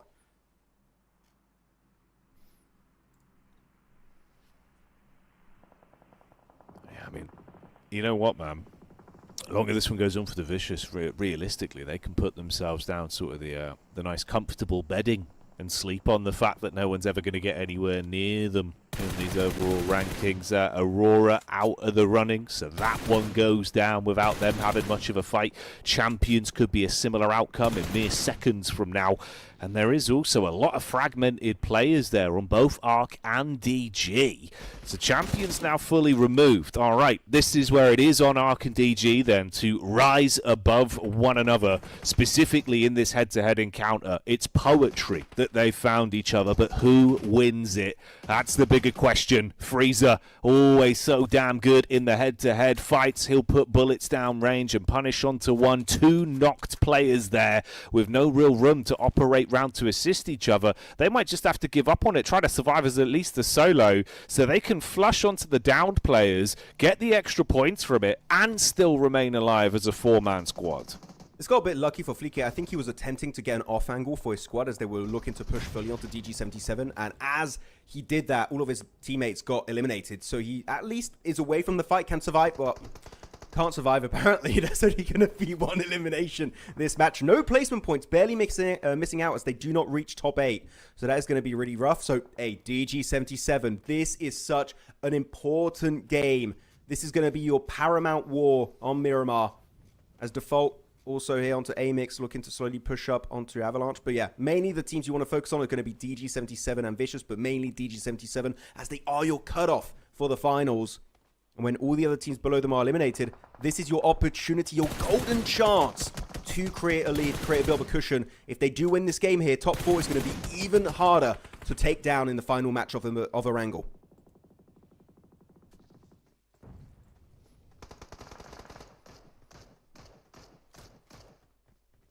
Scary stuff out there. Surprised Butcher's just been able to live on this little ridge for so long as well. No one's quite been able to get an angle up towards him, and he hasn't been able to dispatch Afterlife with 2 of them still alive and kicking. Amix as well. These are the sort of games where the longer it goes on, the more they're going to start to rev up that energy level, effectively just coasting on the outer ridge for now. Large fight bubbling, though, with all of these teams on such an aggressive point of the map in terms of verticality. You're going to want to start stepping over each other soon here. Tommy's looking up towards the location of Afterlife. No real offensive utility to open it up with, though, so he's got to wait until they peak. He can't force them out with nades. And Default might just run into them. Yeah, gets eyeline on 1.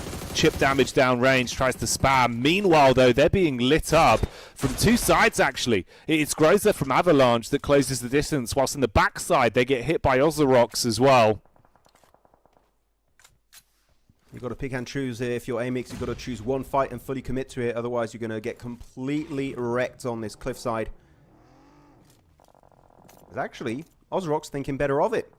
Not worth their time. Going to put an emphasis on making their way into the play zone, which is a good transition. Again, a team that is looking to not really make their way into top 4, but just get some significant improvements in their gameplay style. So hopefully, there is going to be hope for them in the last chance. Though Butcher, the extra member of Afterlife, they might be wanting to get rid of him finally. Windy, though, pushing solo. You've got to be careful. You need your squad to make it happen. As he does take a bit of a beating, so will Zixi. That's going to be looking really bad for the duo. Might just get 1v2 by Butcher, raining down absolute hell. Good response with the DBS of Windy.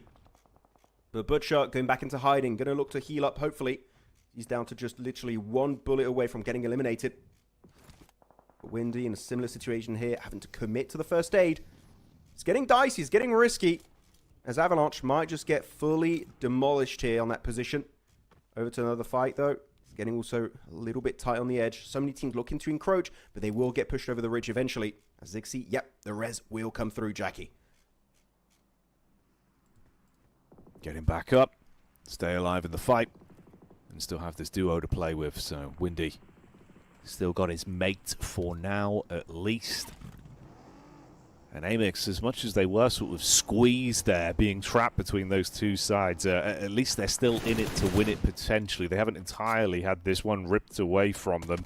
Doesn't get any easier for Afterlife, though, from this position they're in. You've got to be quick with the meds here, taking a lot of damage off the top side as well. So Windy, effectively all that remains for Afterlife. He's got a good angle to try pincer, but too slow on the timing. Switches to the DBS. Awkward fight over the lip. Oh, Groza tries to hold on, but eventually the buckshot will land on target. He can flush him out and shut them down. So he will be able to finish off a majority of the Avalanche squad there. Ooh, but it's not looking good. He's going to get pushed over the ridge with the blue zone. It's going to get a bit dicey, but yeah, able to just gut the entirety of Avalanche as a duo. Windy, well done. Though the off angle from TGM and DG77 did somewhat assist him while that fight was unfolding, but Windy, a few bandages, actually last piece of utility. He couldn't quite loot up those crates behind him. The blue would have just been too much damage for him to tank. Oh, no way, he's got the slightest ridge. It's going to keep him safe away from TGM. He's still got now 40 seconds to survive, and I think after that 40-second timer here, it might just be game over for Afterlife and Windy. Because after that, we'll be making it to the top 7. But two teams are still in this match and looking comfortable in the zone. It's going to be Amix. They got 2-2 split and the entirety of Motion. They are going to be also claiming that one singular compound in this circle that remains. Putting a bit of a TT project, but really DG77, they're over to the west. They've got good high ground oversight on everything unfolding in this circle. This is the team you want to focus on. This is the team that if they take a win, could be just locking down even more slots for those grand finals. So we'll see if they can pull it through, or if they will have an upset at the end of this match. This does feel like a game where you never really know how the narrative's going to go on it. Yeah. The known quantities going down early, some weird infighting, and now the Vicious taking the hits straight to Ozorox. In the meantime, it seems like Windy has been taken out by TGM. So goodbye Afterlife. They're out in 8th place as they get finished off on this one. Majority of Ozorox falling in quick succession as well, so it should be an easy conversion for some extra points for the Vicious. And they're going to be able to regroup back up. Could be taking the fight straight to Amix as well. Ooh, maybe it's actually Kavik that's able to handle himself in terms of the gunplay. Good damage onto them. Quick peek back over from Narvalo. Spike assists with a headshot onto Icy. And this is turning into a very messy encounter. This is what happens when you push a fight and you have no information on where the players are exactly located. Blue just really, the off angle, denied everything, shut down all of the strategy of Vicious, but the nade is beautiful. That's Amix securing 2 easy eliminations off the back of that one singular piece of utility. Vicious meeting their end in this game. Looking at DG77, this could be an even bigger opportunity, not only to secure top 4 position, but maybe also to snatch the crown from the hands of Vicious at the top, and maybe even TT Project at the end of this 2 matches. DG, though, lost Nomi. It's down to Zadira, Frieza, and Prepod. They're looking to claim control up north. They're looking good. They're looking strong, but so do Amix and Motion. As Avalanche, we saw, got eliminated. Molodoy out in 4th. 3 teams now remain. It's down to the podium. Who will be able to clap back and get this win? So far, position-wise, DG's got an amazing ridge, keeping them nice and safe, using third-person perspective to get all the information they realistically need to convert this into a win. Will Amix let it happen for free, though?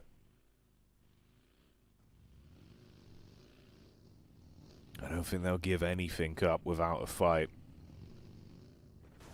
They're on a bit of a rotate now, leaving Default on the higher ground, looking to see if they can get in a better position to actually maybe have a bit of a scout play on Kavik, get a read towards Motion, and then maybe engage from it. Meanwhile, Default, can he find a gap, possibly a way to actually backstab onto DG77 once this commotion kicks off? That could be the question there.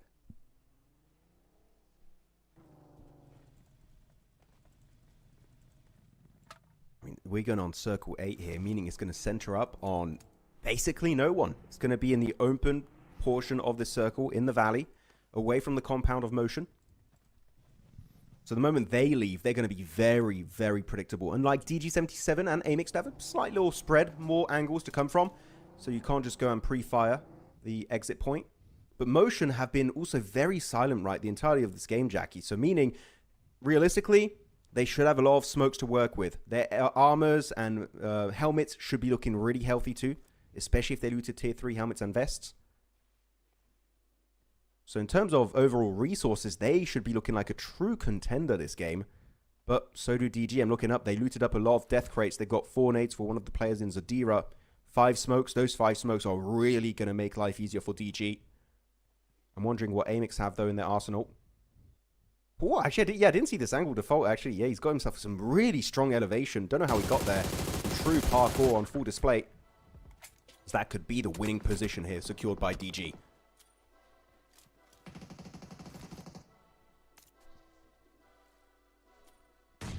You see the nades just soaring through the sky right now.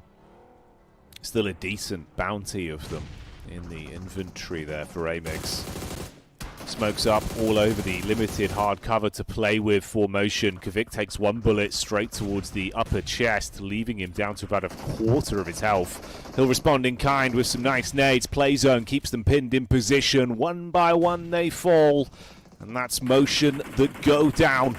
So it will leave us into this final head-to-head then of DG77 and Amix to scrap it out. This is where that question of default's position later on comes into the forefront. Will he be able to get a nice backstab angle? No, spotted out by Freezer. The front fragger as he hits heavy. Spike as well falls. The man in the vehicle goes teetering through the air, but it's not going to look good for him. And Havlik has to quickly pull off the medic play, save himself to go in for a fight. Nades coming towards him, shotgun in his hand. Zadira with a nade primed can throw this at his feet and should be able to blow it away for the victory. That's DG77 with a chicken dinner. Oh, and this is going to be so bad for all the teams that got eliminated early on in this game of Miramar, because now DG77 are looking to climb even higher in the leaderboards. That final slot is looking pretty much locked in place for this squad. DG looking so strong in the process. And Amix also won, if not their best game so far of the entirety of PMGO EECA. We'll see if they can bring it back going into the last chance. But yeah, DG, 20-pointer. This time around, when Aurora got eliminated, Champions got eliminated, the likes of also ARCRED taken out very early on. This is just the golden opportunity that was available. This was going to be a dream creator, and they did indeed strike while the iron was hot. Loving it, how they played it. And sure, as a trio, they didn't have the full squad right and still able to snatch it away. Though, if I'm going to be a little bit critical here, Jackie, Amix, it feels like they just had no communication at the end. They just sent it all over the place. It was very disorganized, and I think DG just saw that clear opportunity to punish a very obvious mistake, and they did it in style. So well done indeed to that squad, taking home a massive chicken dinner. No, I wouldn't be surprised if that is a factor there, Max. It felt like in a few of the games, especially yesterday as well for Amix, like compared to the clean comms we had in the Club Open, where it felt like they were very easy in terms of the trades, how they play off each other. It's been more messy here, been more kind of scrappy, where they're just kind of vibing in these games rather than having the clean comms between each other. So maybe that is a factor, possibly a bit of frustration where they're thinking, well, we're not going to get into the top 4, so let's just do what we can. Who knows what the mental game's looking like. But for DG, that's going to be a hell of a result, right? Where I think you hit the nail on the head in the sense that so many of our other teams that were coming in today with the hot topic of, ooh, champions, ooh, Aurora, well, they went down about 15 minutes into this game. So DG have lapped them. Yeah, it's been a really good timing to get a chicken dinner like this. Looking at the elimination spread, only 2 players really getting those elimination points. It's going to be Zadira securing 4 and 6 headed the way of Freezer. I was waiting for when Freezer would start to get some big pointers. It's been mainly Zadira. I know you were singing his praises a few times here, Jackie, during the run of this tournament and even the previous one back in PMGO EEU. But Freezer also last year had some really flashy moments, and he's able to kind of redeem himself a bit more in this match. So yeah, 6 elims, good conversion also in 6 knocks. Every knock he found, he was making sure that was going to be an extra point headed his way for his team. And yeah, looking at the match summary, really good points overall around if you want to check out these stats. But the rankings, I know, I want to look at them again. It's getting really close now. We got one more game remaining before we do know which will be our 4 squads that officially advance into the grand finals of PMGO ECA Spring 2026. It's going to get dicey, and teams are going to have to take some really massive risks if they want to make that comeback. Oh yeah, you've got to risk it for a biscuit, but also got to hope that you actually do get the consistent takeaway of points from it, mate. It's kind of dire straits out there now. I wonder how that's going to change things, if there'll be any targeted gameplay between those teams that are still in the topic of conversation and potentially bustling their way into that top 4. Let's have a look at the overall stats here then for Freezer as well, another player that's been very good in terms of his individual aim. You can see that represented here. Good majority of his shots landing on target in terms of the upper body and the head, so definitely dialed in. Feels like he's always got a very quick time to kill, right? And we sort of see that in some of these shots represented there in the stats. So good stuff from Freezer. Windy up in the total leaders again here as well, having another nice game of it. Sure, it might not be the best run overall for Afterlife, and we've definitely seen better from Windy, but at least we get to see his face again today, as it feels like it's been a bit of a windyless day. Yeah, it's been really flat all over the place. No wind whatsoever. The sails are not going for assault mode as Windy, able to get a bit more presence. Good to see Narvalo too, able to represent France successfully on this Dusty Junes game. Though match rankings going to be 20 points. Not only secured by DG77 then, but also tied by Amix, getting 14 eliminations for themselves. So they're going to be able to get a little bit more confident. Actually, does that put them in reach of top 4? Question mark. Could be a decent setup for them, as also Vicious get 9 points for themselves. So I feel like in this last game, 4 slots are not available. That is for sure. We're going to be down to 1, maybe 2 if we really push it to its full potential. The one team that couldn't afford to suffer early casualties was Aurora. I think you said it, Jackie. Maybe reaching, what, the 15-minute mark of this game? Yeah. They're way too early out of this match. To the hands, nonetheless, of Vicious, which you do not want to see happen. And that is going to push them down in 4th place. 3 points ahead of champions. Mongolia might just have only one team here making it to the grand finals. Ooh, yeah, there you go. Kind of puts it into perspective now, looking at things in terms of the overall ranking, right? As, again, yes, that storyline continues between champions and Aurora, but before, like you said, there was a timeline, we had both of them. Now, is that going to be a possibility? Well, we'd need to have a bad game from DG, really. That's the only way that that could even be a chance. And then both of these teams would need to massively farm points. GOAT team there as well, of course, leasing out back on that previous matchup. You can see that means they're only going to keep slipping further down because they were all tied on points effectively. So everyone else that slowly moves past them in towards the top 6 and climbs a little bit higher. This is the bottom end of the leaderboard as well, with how that's looking. Slight move up from Afterlife, 2 places there, but again, none of it matters too much. Ironically, it is obviously Meta that are still in dead set last place. You know, it is what it is, Max, unfortunately for them. But somehow today, the one salient point has been that if someone wants to test them, they will ruin your chances. So I think teams need to learn, even though that Meta's on the bottom, don't run at them. Don't just think they're 3 points, because it doesn't work that way. Yeah, if you want to test your meta at the start of the game, just hot drop Metacore, and you'll see if you win the fight, you're truly ready to go the entire way for the win. And if you lose, well, unfortunately, it was not meant to be in the first place. So yeah, they're like your early TDM squad in this game. But no, very fun games here. It's going to be very close. It's going to get dicey to the top of the leaderboards here. But of course, it's going to get dicey between all of you guys in chat, because there are only 75 total of this Carnival Critter Thompson SMG skin. You can get for free by or entering the code or scanning the QR code right now. So make sure to secure it while you can. It's a cool looking skin. It's got a little bit of fur also on the back of it. It's looking really comfy in game. So maybe you'll get it for yourself right now. Yeah, don't miss out on that chance. Get yourself a swanky Tommy skin to use. And like Max said, right, keep yourself warm. That's the sort of thing, if you were ever on Vikendi, you'd want to whip that bad boy out, mate. Nice bit of fur on the backside. Well, I got to remind you, Vikendi's not in the esports format. I like Vikendi. I love it. Hey, Vikendi 2.0 update, please. Maybe one day. We'll see. We'll see. We'll see. It could be the dream. It won't be coming up, though. No Vikendi in our next game, but we will still have one final big game of knockouts. So join us in a couple minutes' time when we're back after the break. Start the wall!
Hey, hello everyone, welcome back. One final game to go today, Maximus Prime, as we set ourselves up for the last matchup of Knockout. It's been a great day so far, Max. We've had some high heights and some low lows for some of our teams, but there is still chance of maybe one of our two top Mongolian squads pushing into that top 4. Thoughts so far, Max? Excited for this one? I mean, I couldn't agree any more than that. Right now I am, right? Gee, I was trying to... Oh, my God. Man, losing my English. Sorry about... I don't know. That was a terrible... What's happened there? I don't know what happened there. I wanted to put a joke and say Jackie Tron, and I lost myself in my sentence. That's one of the worst I've ever done. That's terrible. Yeah, I'm losing my words, Jackie. That was like 4 sentences in one. That was incredible, but well done. I'm working on all cylinders right now. It's getting... Okay, you know what, guys? Recap. Guys, we're ready. It's time for the game. Okay, recap. It's Erangel, last match of knockout stage. It's going to be a Western played over to the east, northern side of Lipovka. Are we going to see the Mongolian magnet happening between Champions and Aurora? We'll have to wait and see. Outside of that, though, who's going to be dropping on good old Metacore? As you said earlier, Jackie, that's going to be a little bit of a testament of some of these squads if they have what it takes to come out on top and get the win. Yeah, man. Are they going to be able to give us some business, give us some excitement for the end of this one? Who really knows? At this point, we are just observers on their quest for greatness here. Top 4's looking spicy. The chance for it to be shaken up is going to be very tantalizing. So let's get into it and see. I mean, fingers crossed there's nothing ludicrous. I don't want to see teams fighting over farm, so nothing like that, please. Oh. Well, there's no mad esports over there this time. They're going to be over to the western coast and next to hospitals, so they should be big chilling over there, in particular for Zadira on that western building. Okay, well, this circle is not going to be too fun. It's going to be a bit of a split between mainland and military islands. So, well, you know what? Teams around the bridges like Champions, Aurora, DG77, 777 are going to be looking really comfy. They can quickly make a transition over the other side if we do have a southern hard shift. But normally when you see a circle like this, most of the time it would end up pulling up north on mainland. But who knows? We could be in that one game where it does pull down south. And it could be a really fun military island finish. As at least Aurora won't lose a member early to the likes of Vicious. So it should remain as a full team for a little bit deeper on this game of Erangel, which is always a positive here. But looking at the rankings, I mean, 2nd place, 3rd place, 4th place, Aurora, DG77, Vicious. They need to hold down the fort against the likes of Champions and ARCRED because these teams have been looking hot on their heels. And it's only single-digit point difference here, Jackie. So right now, we could be seeing a situation where Aurora fall flat on their faces and don't make it straight into the grand finals. Yeah, it'd be really, really rough for them. You know, again, there's an element of it as well, Max, where honestly, we saw some of their games that were really just sort of, I don't know, nowhere near the level we expect from Aurora, right? Where kind of questionable decisions, weird fights, it was all going south. And then the minute we said, it's maybe just not Aurora's time. Maybe it's just a bit of a rough one. They're not going to get top 4. They just start playing out of their mind. They're ripping heads off. They're playing confidently. Doc's doing crazy things. Top's hitting all the shots. They're winning all these duels with nades and getting chicken dinners. And then it comes into today where it feels like they've got their fingertips on that top 4, and it does not look guaranteed. That's the scary bit about it, right? It now more than ever, it feels like it's slipping away from them. And the crazy one is on the periphery that's been there the whole time fairly consistently has been ARCRED. It feels like they're just sort of the bridesmaids so far today. They're never quite being able to get the flowers, but they still have a chance. Maybe, just maybe, there'll be some surprises and ARCRED will find a way to blitz through, take a top 4. We'll see Champions and Aurora have it all blow up in their face. Hell, at that point, who knows, man? Maybe Amix decide to turn their entire legacy around, get a 10-point game with elims and a chicken dinner or something ludicrous. Definitely. I mean, hopefully they'll be able to get some of the limelight when you get rid of the 4 top teams going straight in the grand finals. That could be something to keep in mind, that they've been kind of holding on to a major portion of all these chicken dinners distributed over the course of these 3 days of action.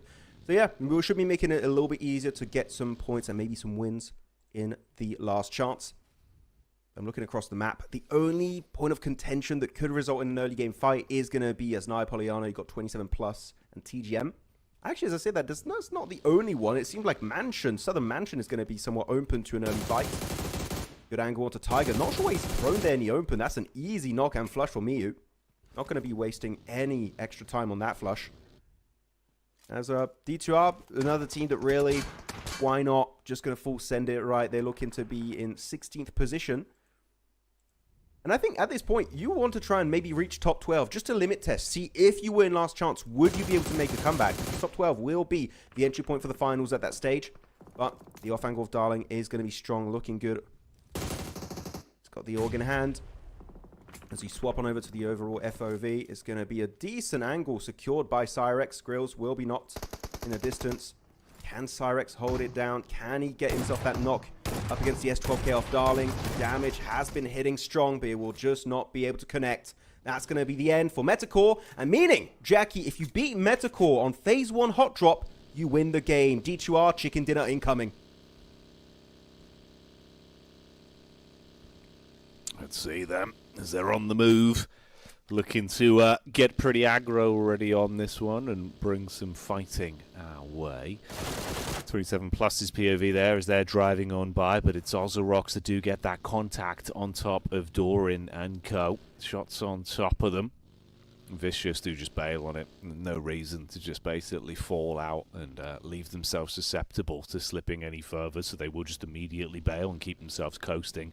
Obviously want to see if they can push themselves up to guarantee that top placement off the back of TT that are still a decent chunk just ahead of them right now.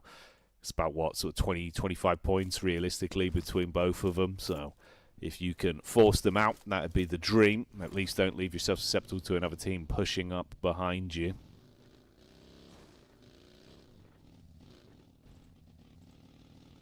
Otherwise, a very slow, steady start from this team. Definitely can tell that the overall atmosphere is a bit different.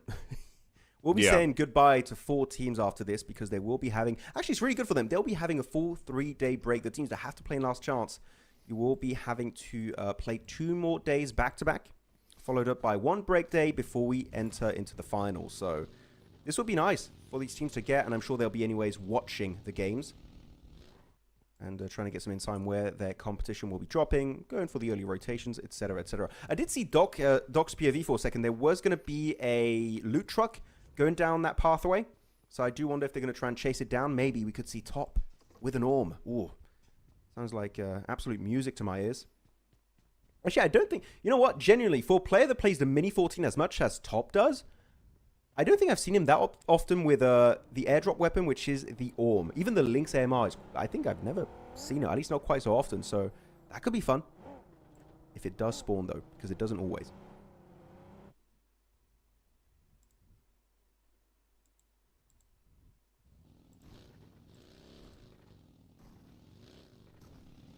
Yeah, just that chance of a big old vehicle full of sometimes heavy weapons, sometimes Kit Kats. You never really know.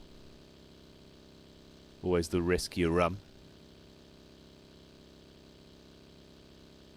Actually, Aurora on the move. Oh, yeah. Go on, mate. For Nomi, it's quite interesting. They got access to the cliffside just north of the river, and they do have a hovercraft.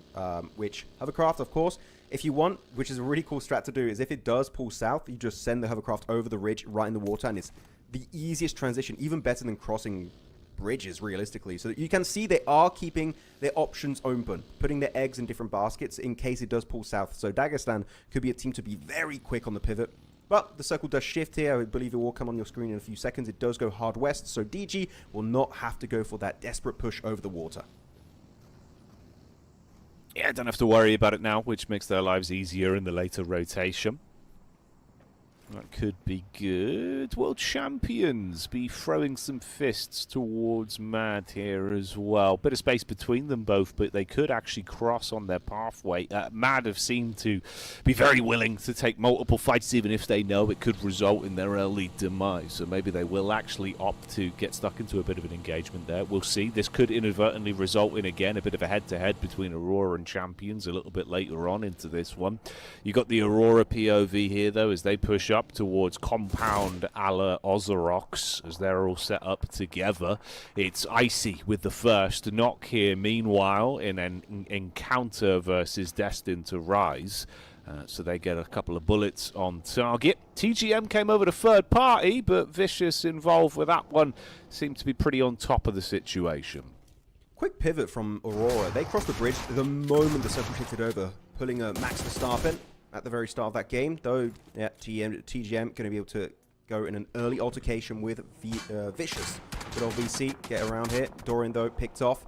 So our current second place team could be falling. I still believe even if they do get eliminated, they should be somewhat safe. They do have a decent point gap between themselves and the likes of Aurora in fourth place.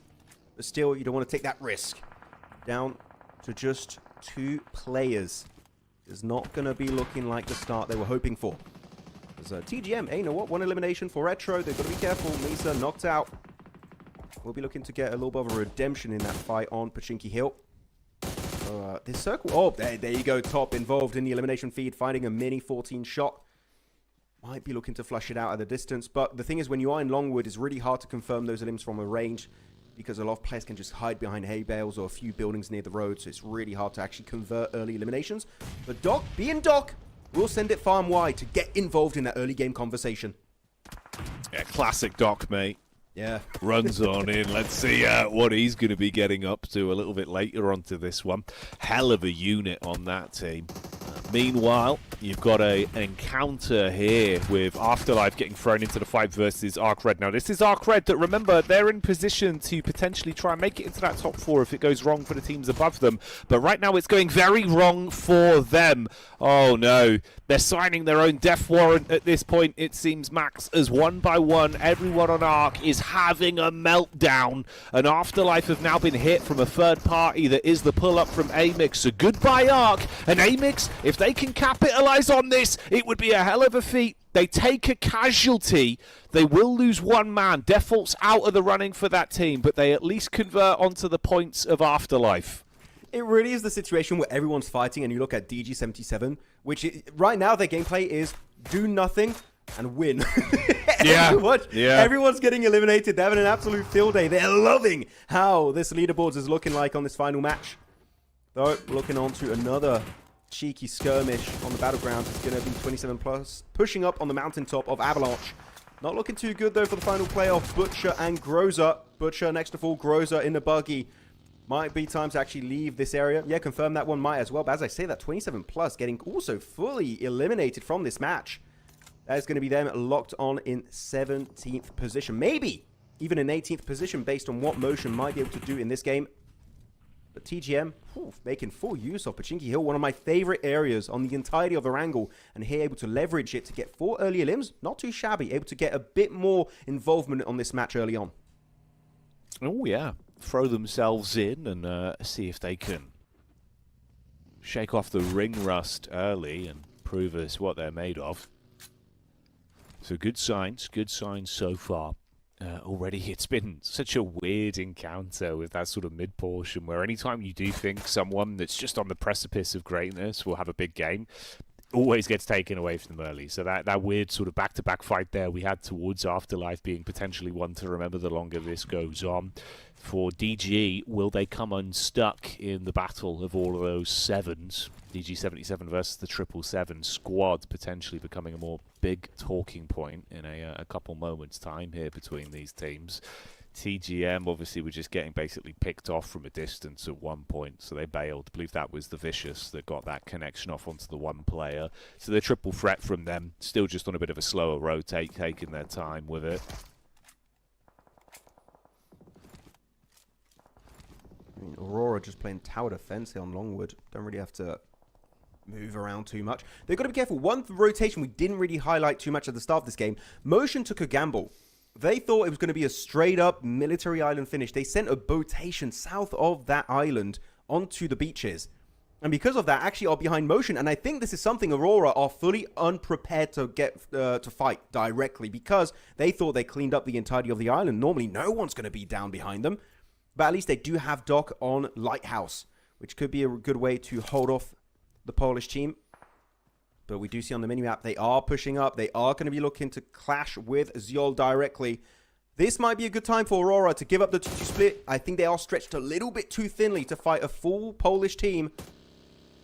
As one player makes it to the building, so should the entirety of the rest of the squad, as TGM, they're leaving the mountaintop, looking to push into the field, and so far it's looking terrible, it's looking bad, and Sanish also will get picked off. TGM sent to an early grave with only 4 eliminations to their name. See you later. Nothing more gained sorry. on that one. No, you're good, man. I had an opening, so I was like, oh, dude. I'll just go for it. I'm on. I was. Yeah. See if Aurora will be able to do it here. Still not able to fully regroup. Doc was able to go for the fight, pushing his way deeper into the skirmish. Emotion have yet to flush a single in, meaning there's still hope for Aurora to not take a single casualty in this fight. Zyol is now stranded alone. He's in a actually decent position. He's behind a wall where actually his teammates can assist him directly, and he is indeed in nade range. Zyol, the S12 can the nade, he gets 2 knocks at the drop of a hat. This guy is absolutely insane when he is pushed to shove. As now the final member, Ked, tries to go for the wraparound, and all they needed is Zyol on top, and oh my goodness, the fight looked so damn easy, Jackie. They get 7 elims. They're looking good in 4th position. Yeah, now they're cooking. This is the sort of signs that we wanted to see from Aurora, right?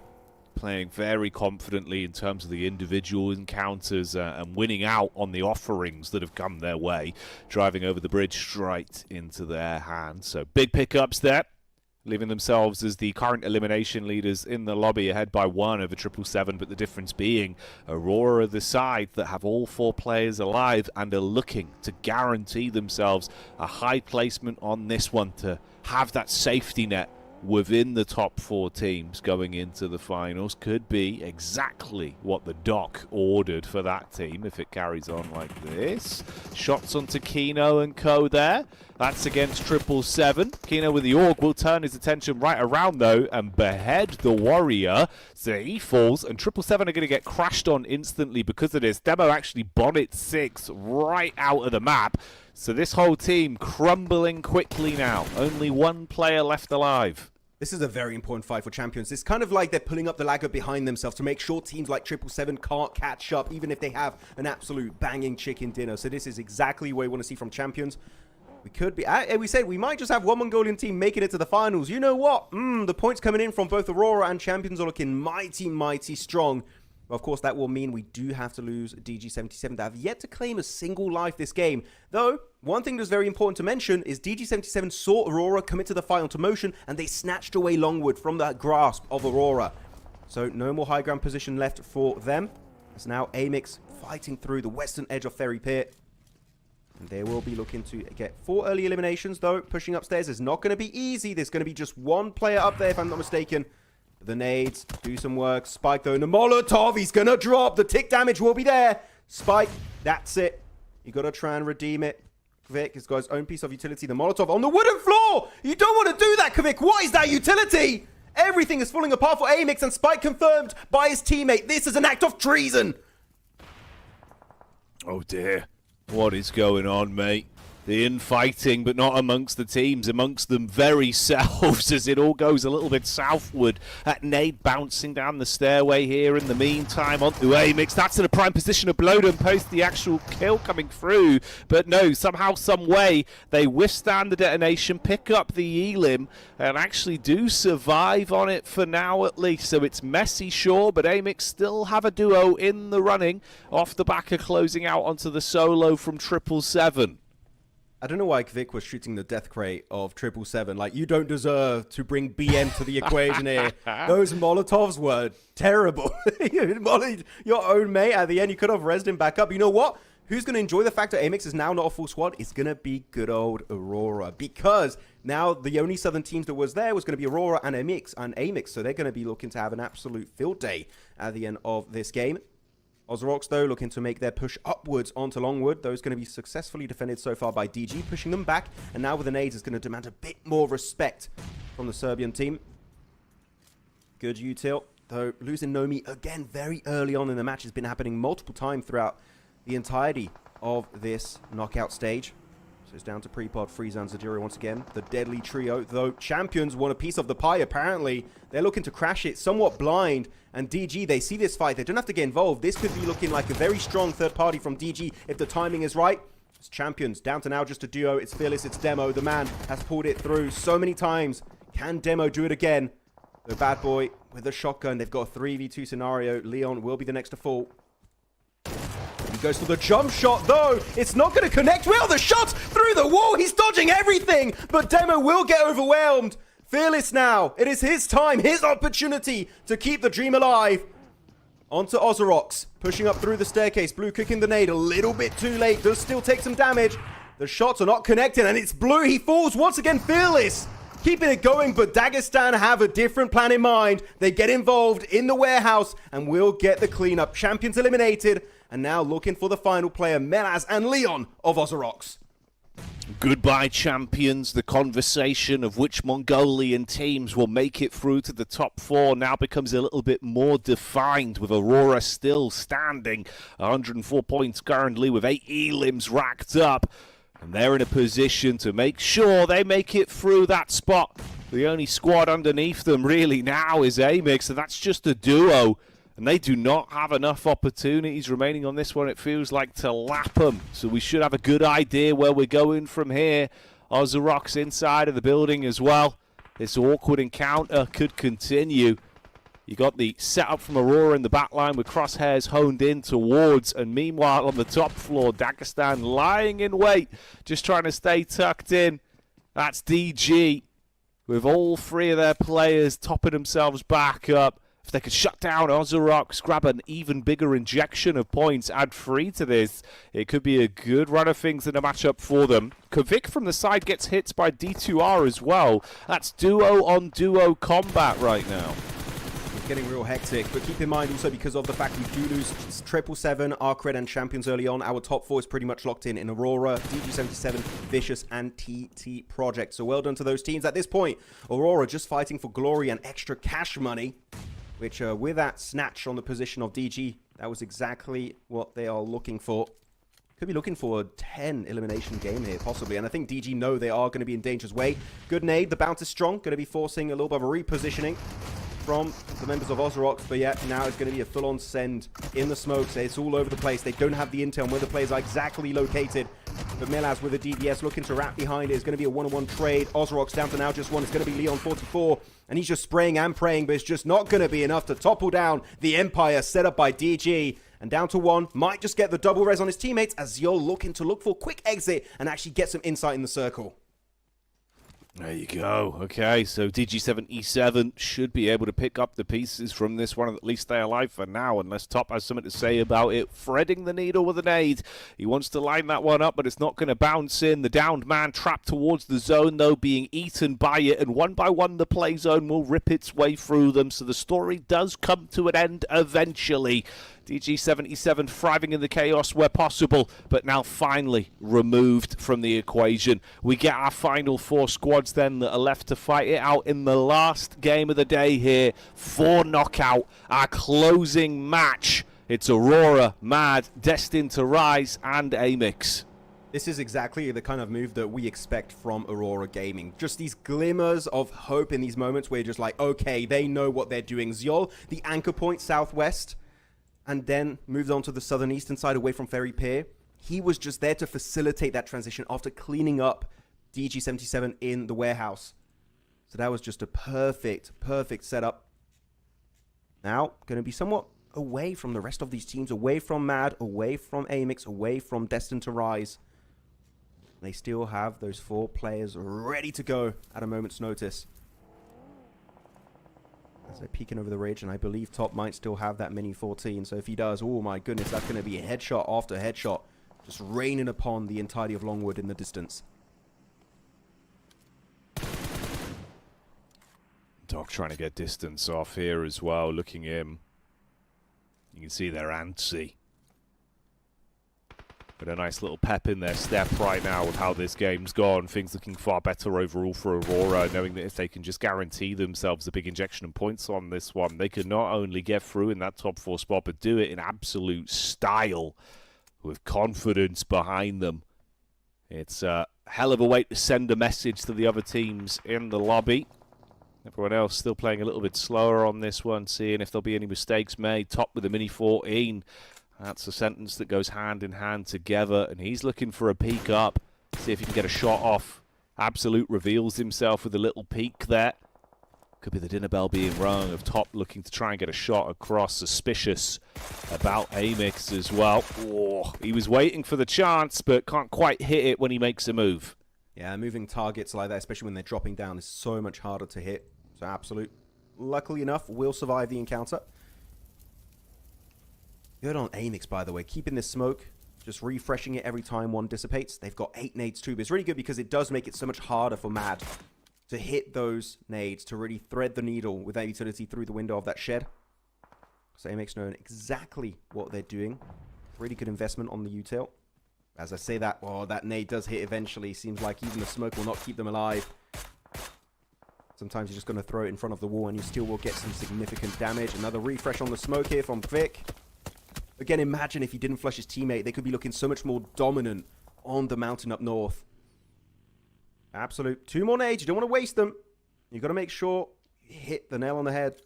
Otherwise, out of resources, it's going to be really hard to take the fight up to Aurora later on. Nade chucked. And again, wasted. Don't use it if you know you are not going to hit that util.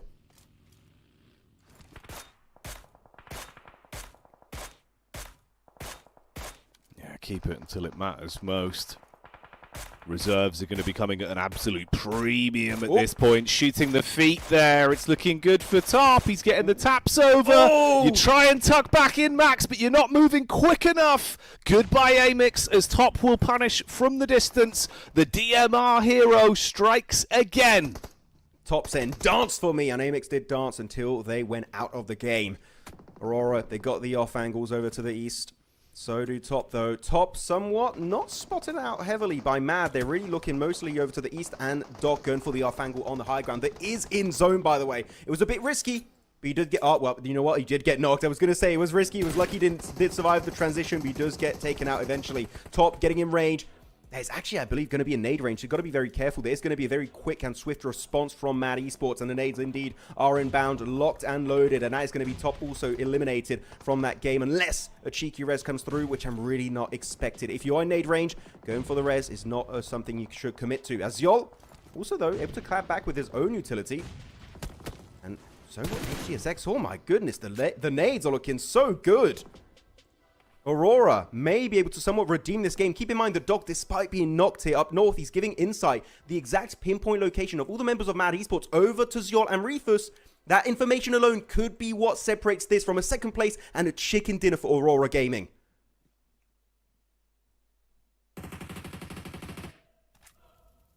Comes down to the bitter end then. A lot riding on it. Let's see if they can keep level heads on their shoulders for the final few moments of this one. As Mad just keep their bellies down to the ground, trying to stay out of trouble. And that's not usually what happens for a team like Aurora. They always throw caution to the wind and get stuck straight in. Doc, of course, it didn't work out as well for him as he would have liked. You lose out on your heavy artillery of Top as well, who's been hitting quite nicely on this one. So it's a big disadvantage for Aurora. Can the two-man team of Zol and Refus step up when it matters most?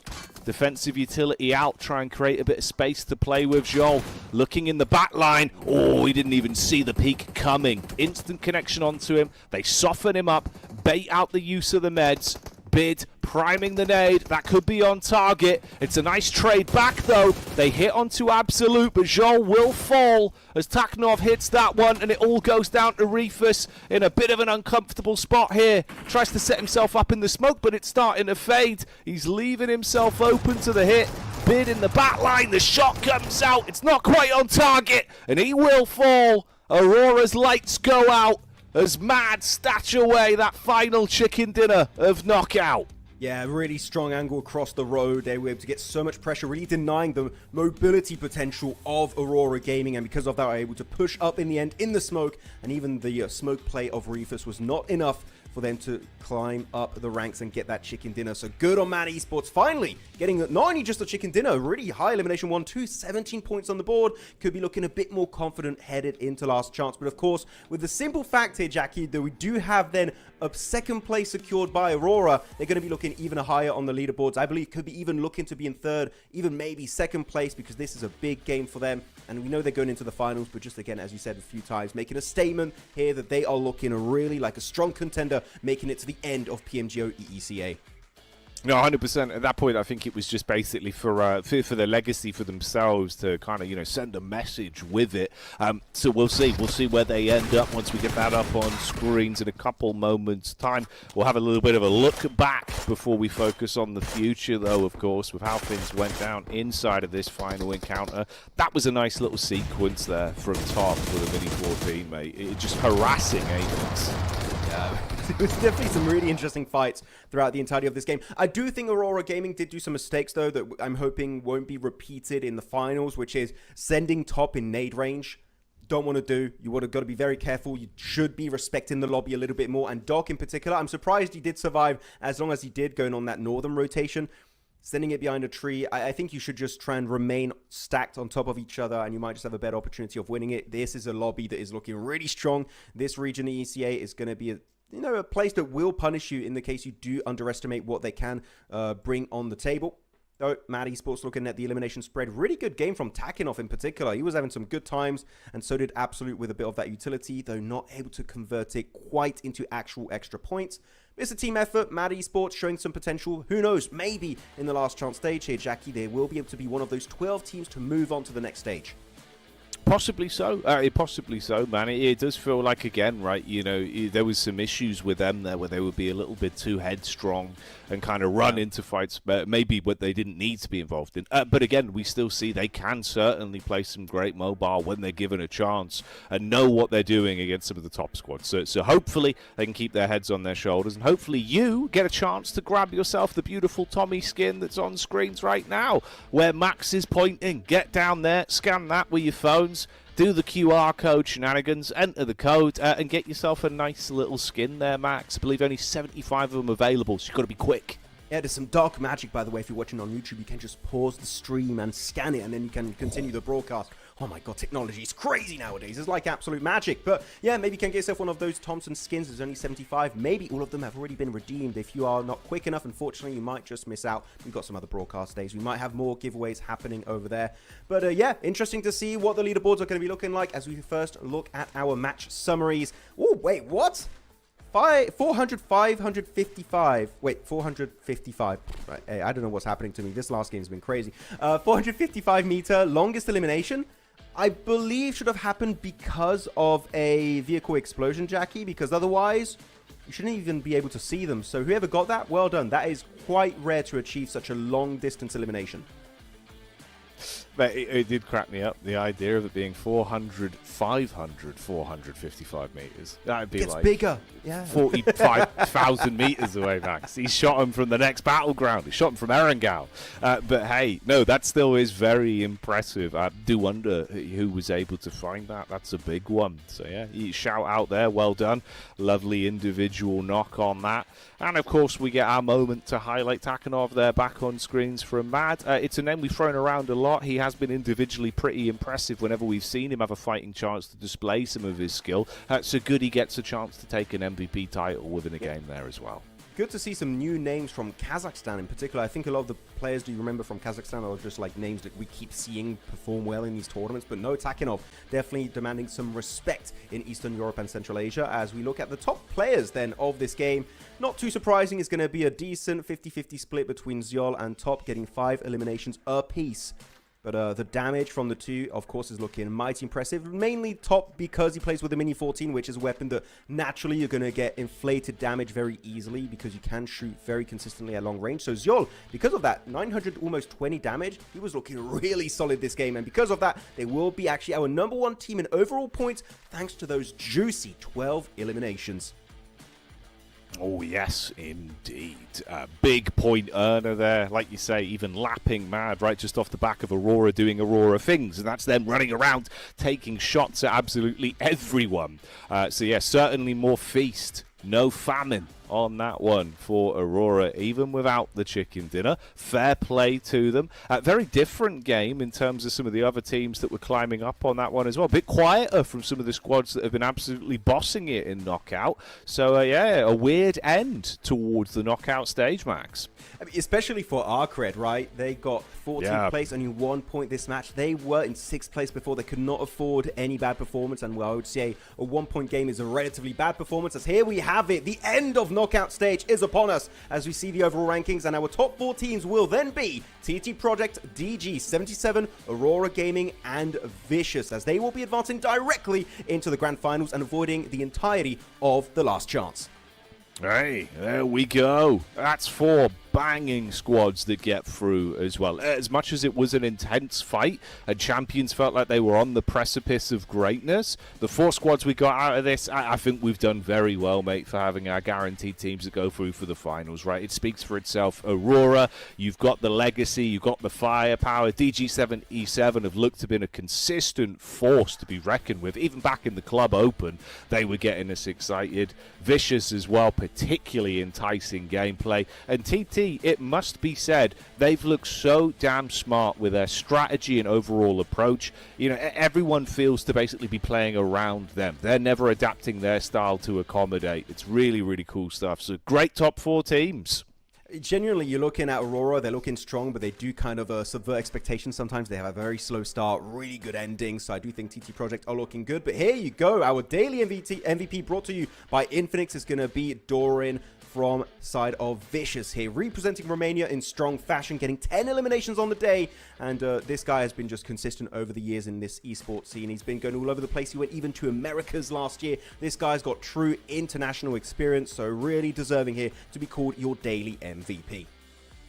There you go. Shout out to Doran. Big plays, big money, and some big games with the level of damage he was able to bring to the table. So wonderful stuff. Definitely deserved to be selected for our overall daily MVP. Let's check out the elimination leaders off the back of day 3 as well, Max. Here we are. Yeah, it's going to be Zerich actually going to be our top eliminator here going into the knockout stage. These are the stats over the course of 3 days, so he's going to be pretty much our top fragger of the entirety of knockout, followed by then Kino, Doc, Top, and then Freezer. But yeah, Zerich, again, their team that's not focused, I would say, Jackie, on getting a lot of eliminations. Their team that prioritize position, and when they have a strong position, naturally eliminations just tend to flood your way. So good on Zerich and company for doing so well in these last 3 days of gameplay. No, absolutely.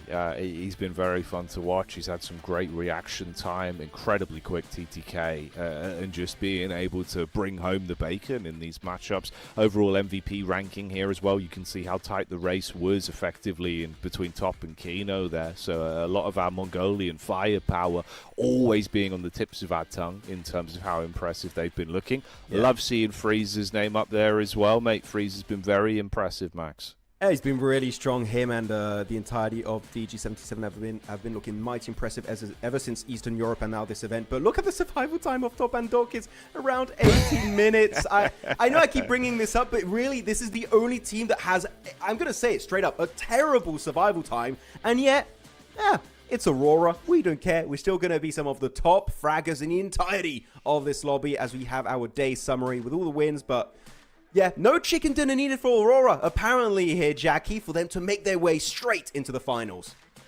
It is crazy, isn't it? Yeah.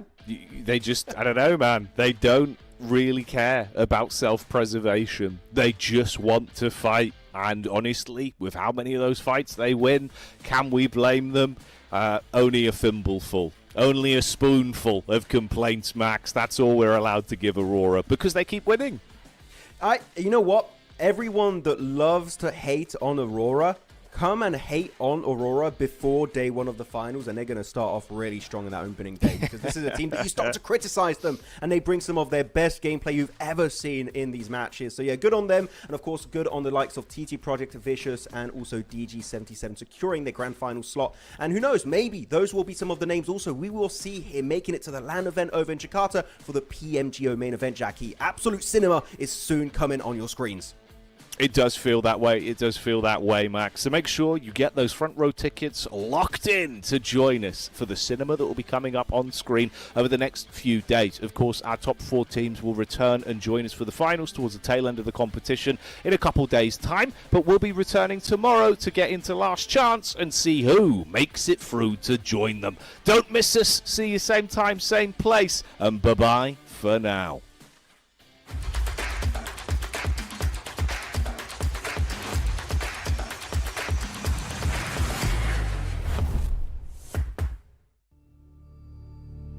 I'm Christopher Judge, and when PUBG Mobile approached me about being the voice architect for the Centaur, I knew this would be something very special. Now, I'm bringing 2 souls to life through Helios. One legend, 2 faces. Feel the epic. Stay tuned.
Bye.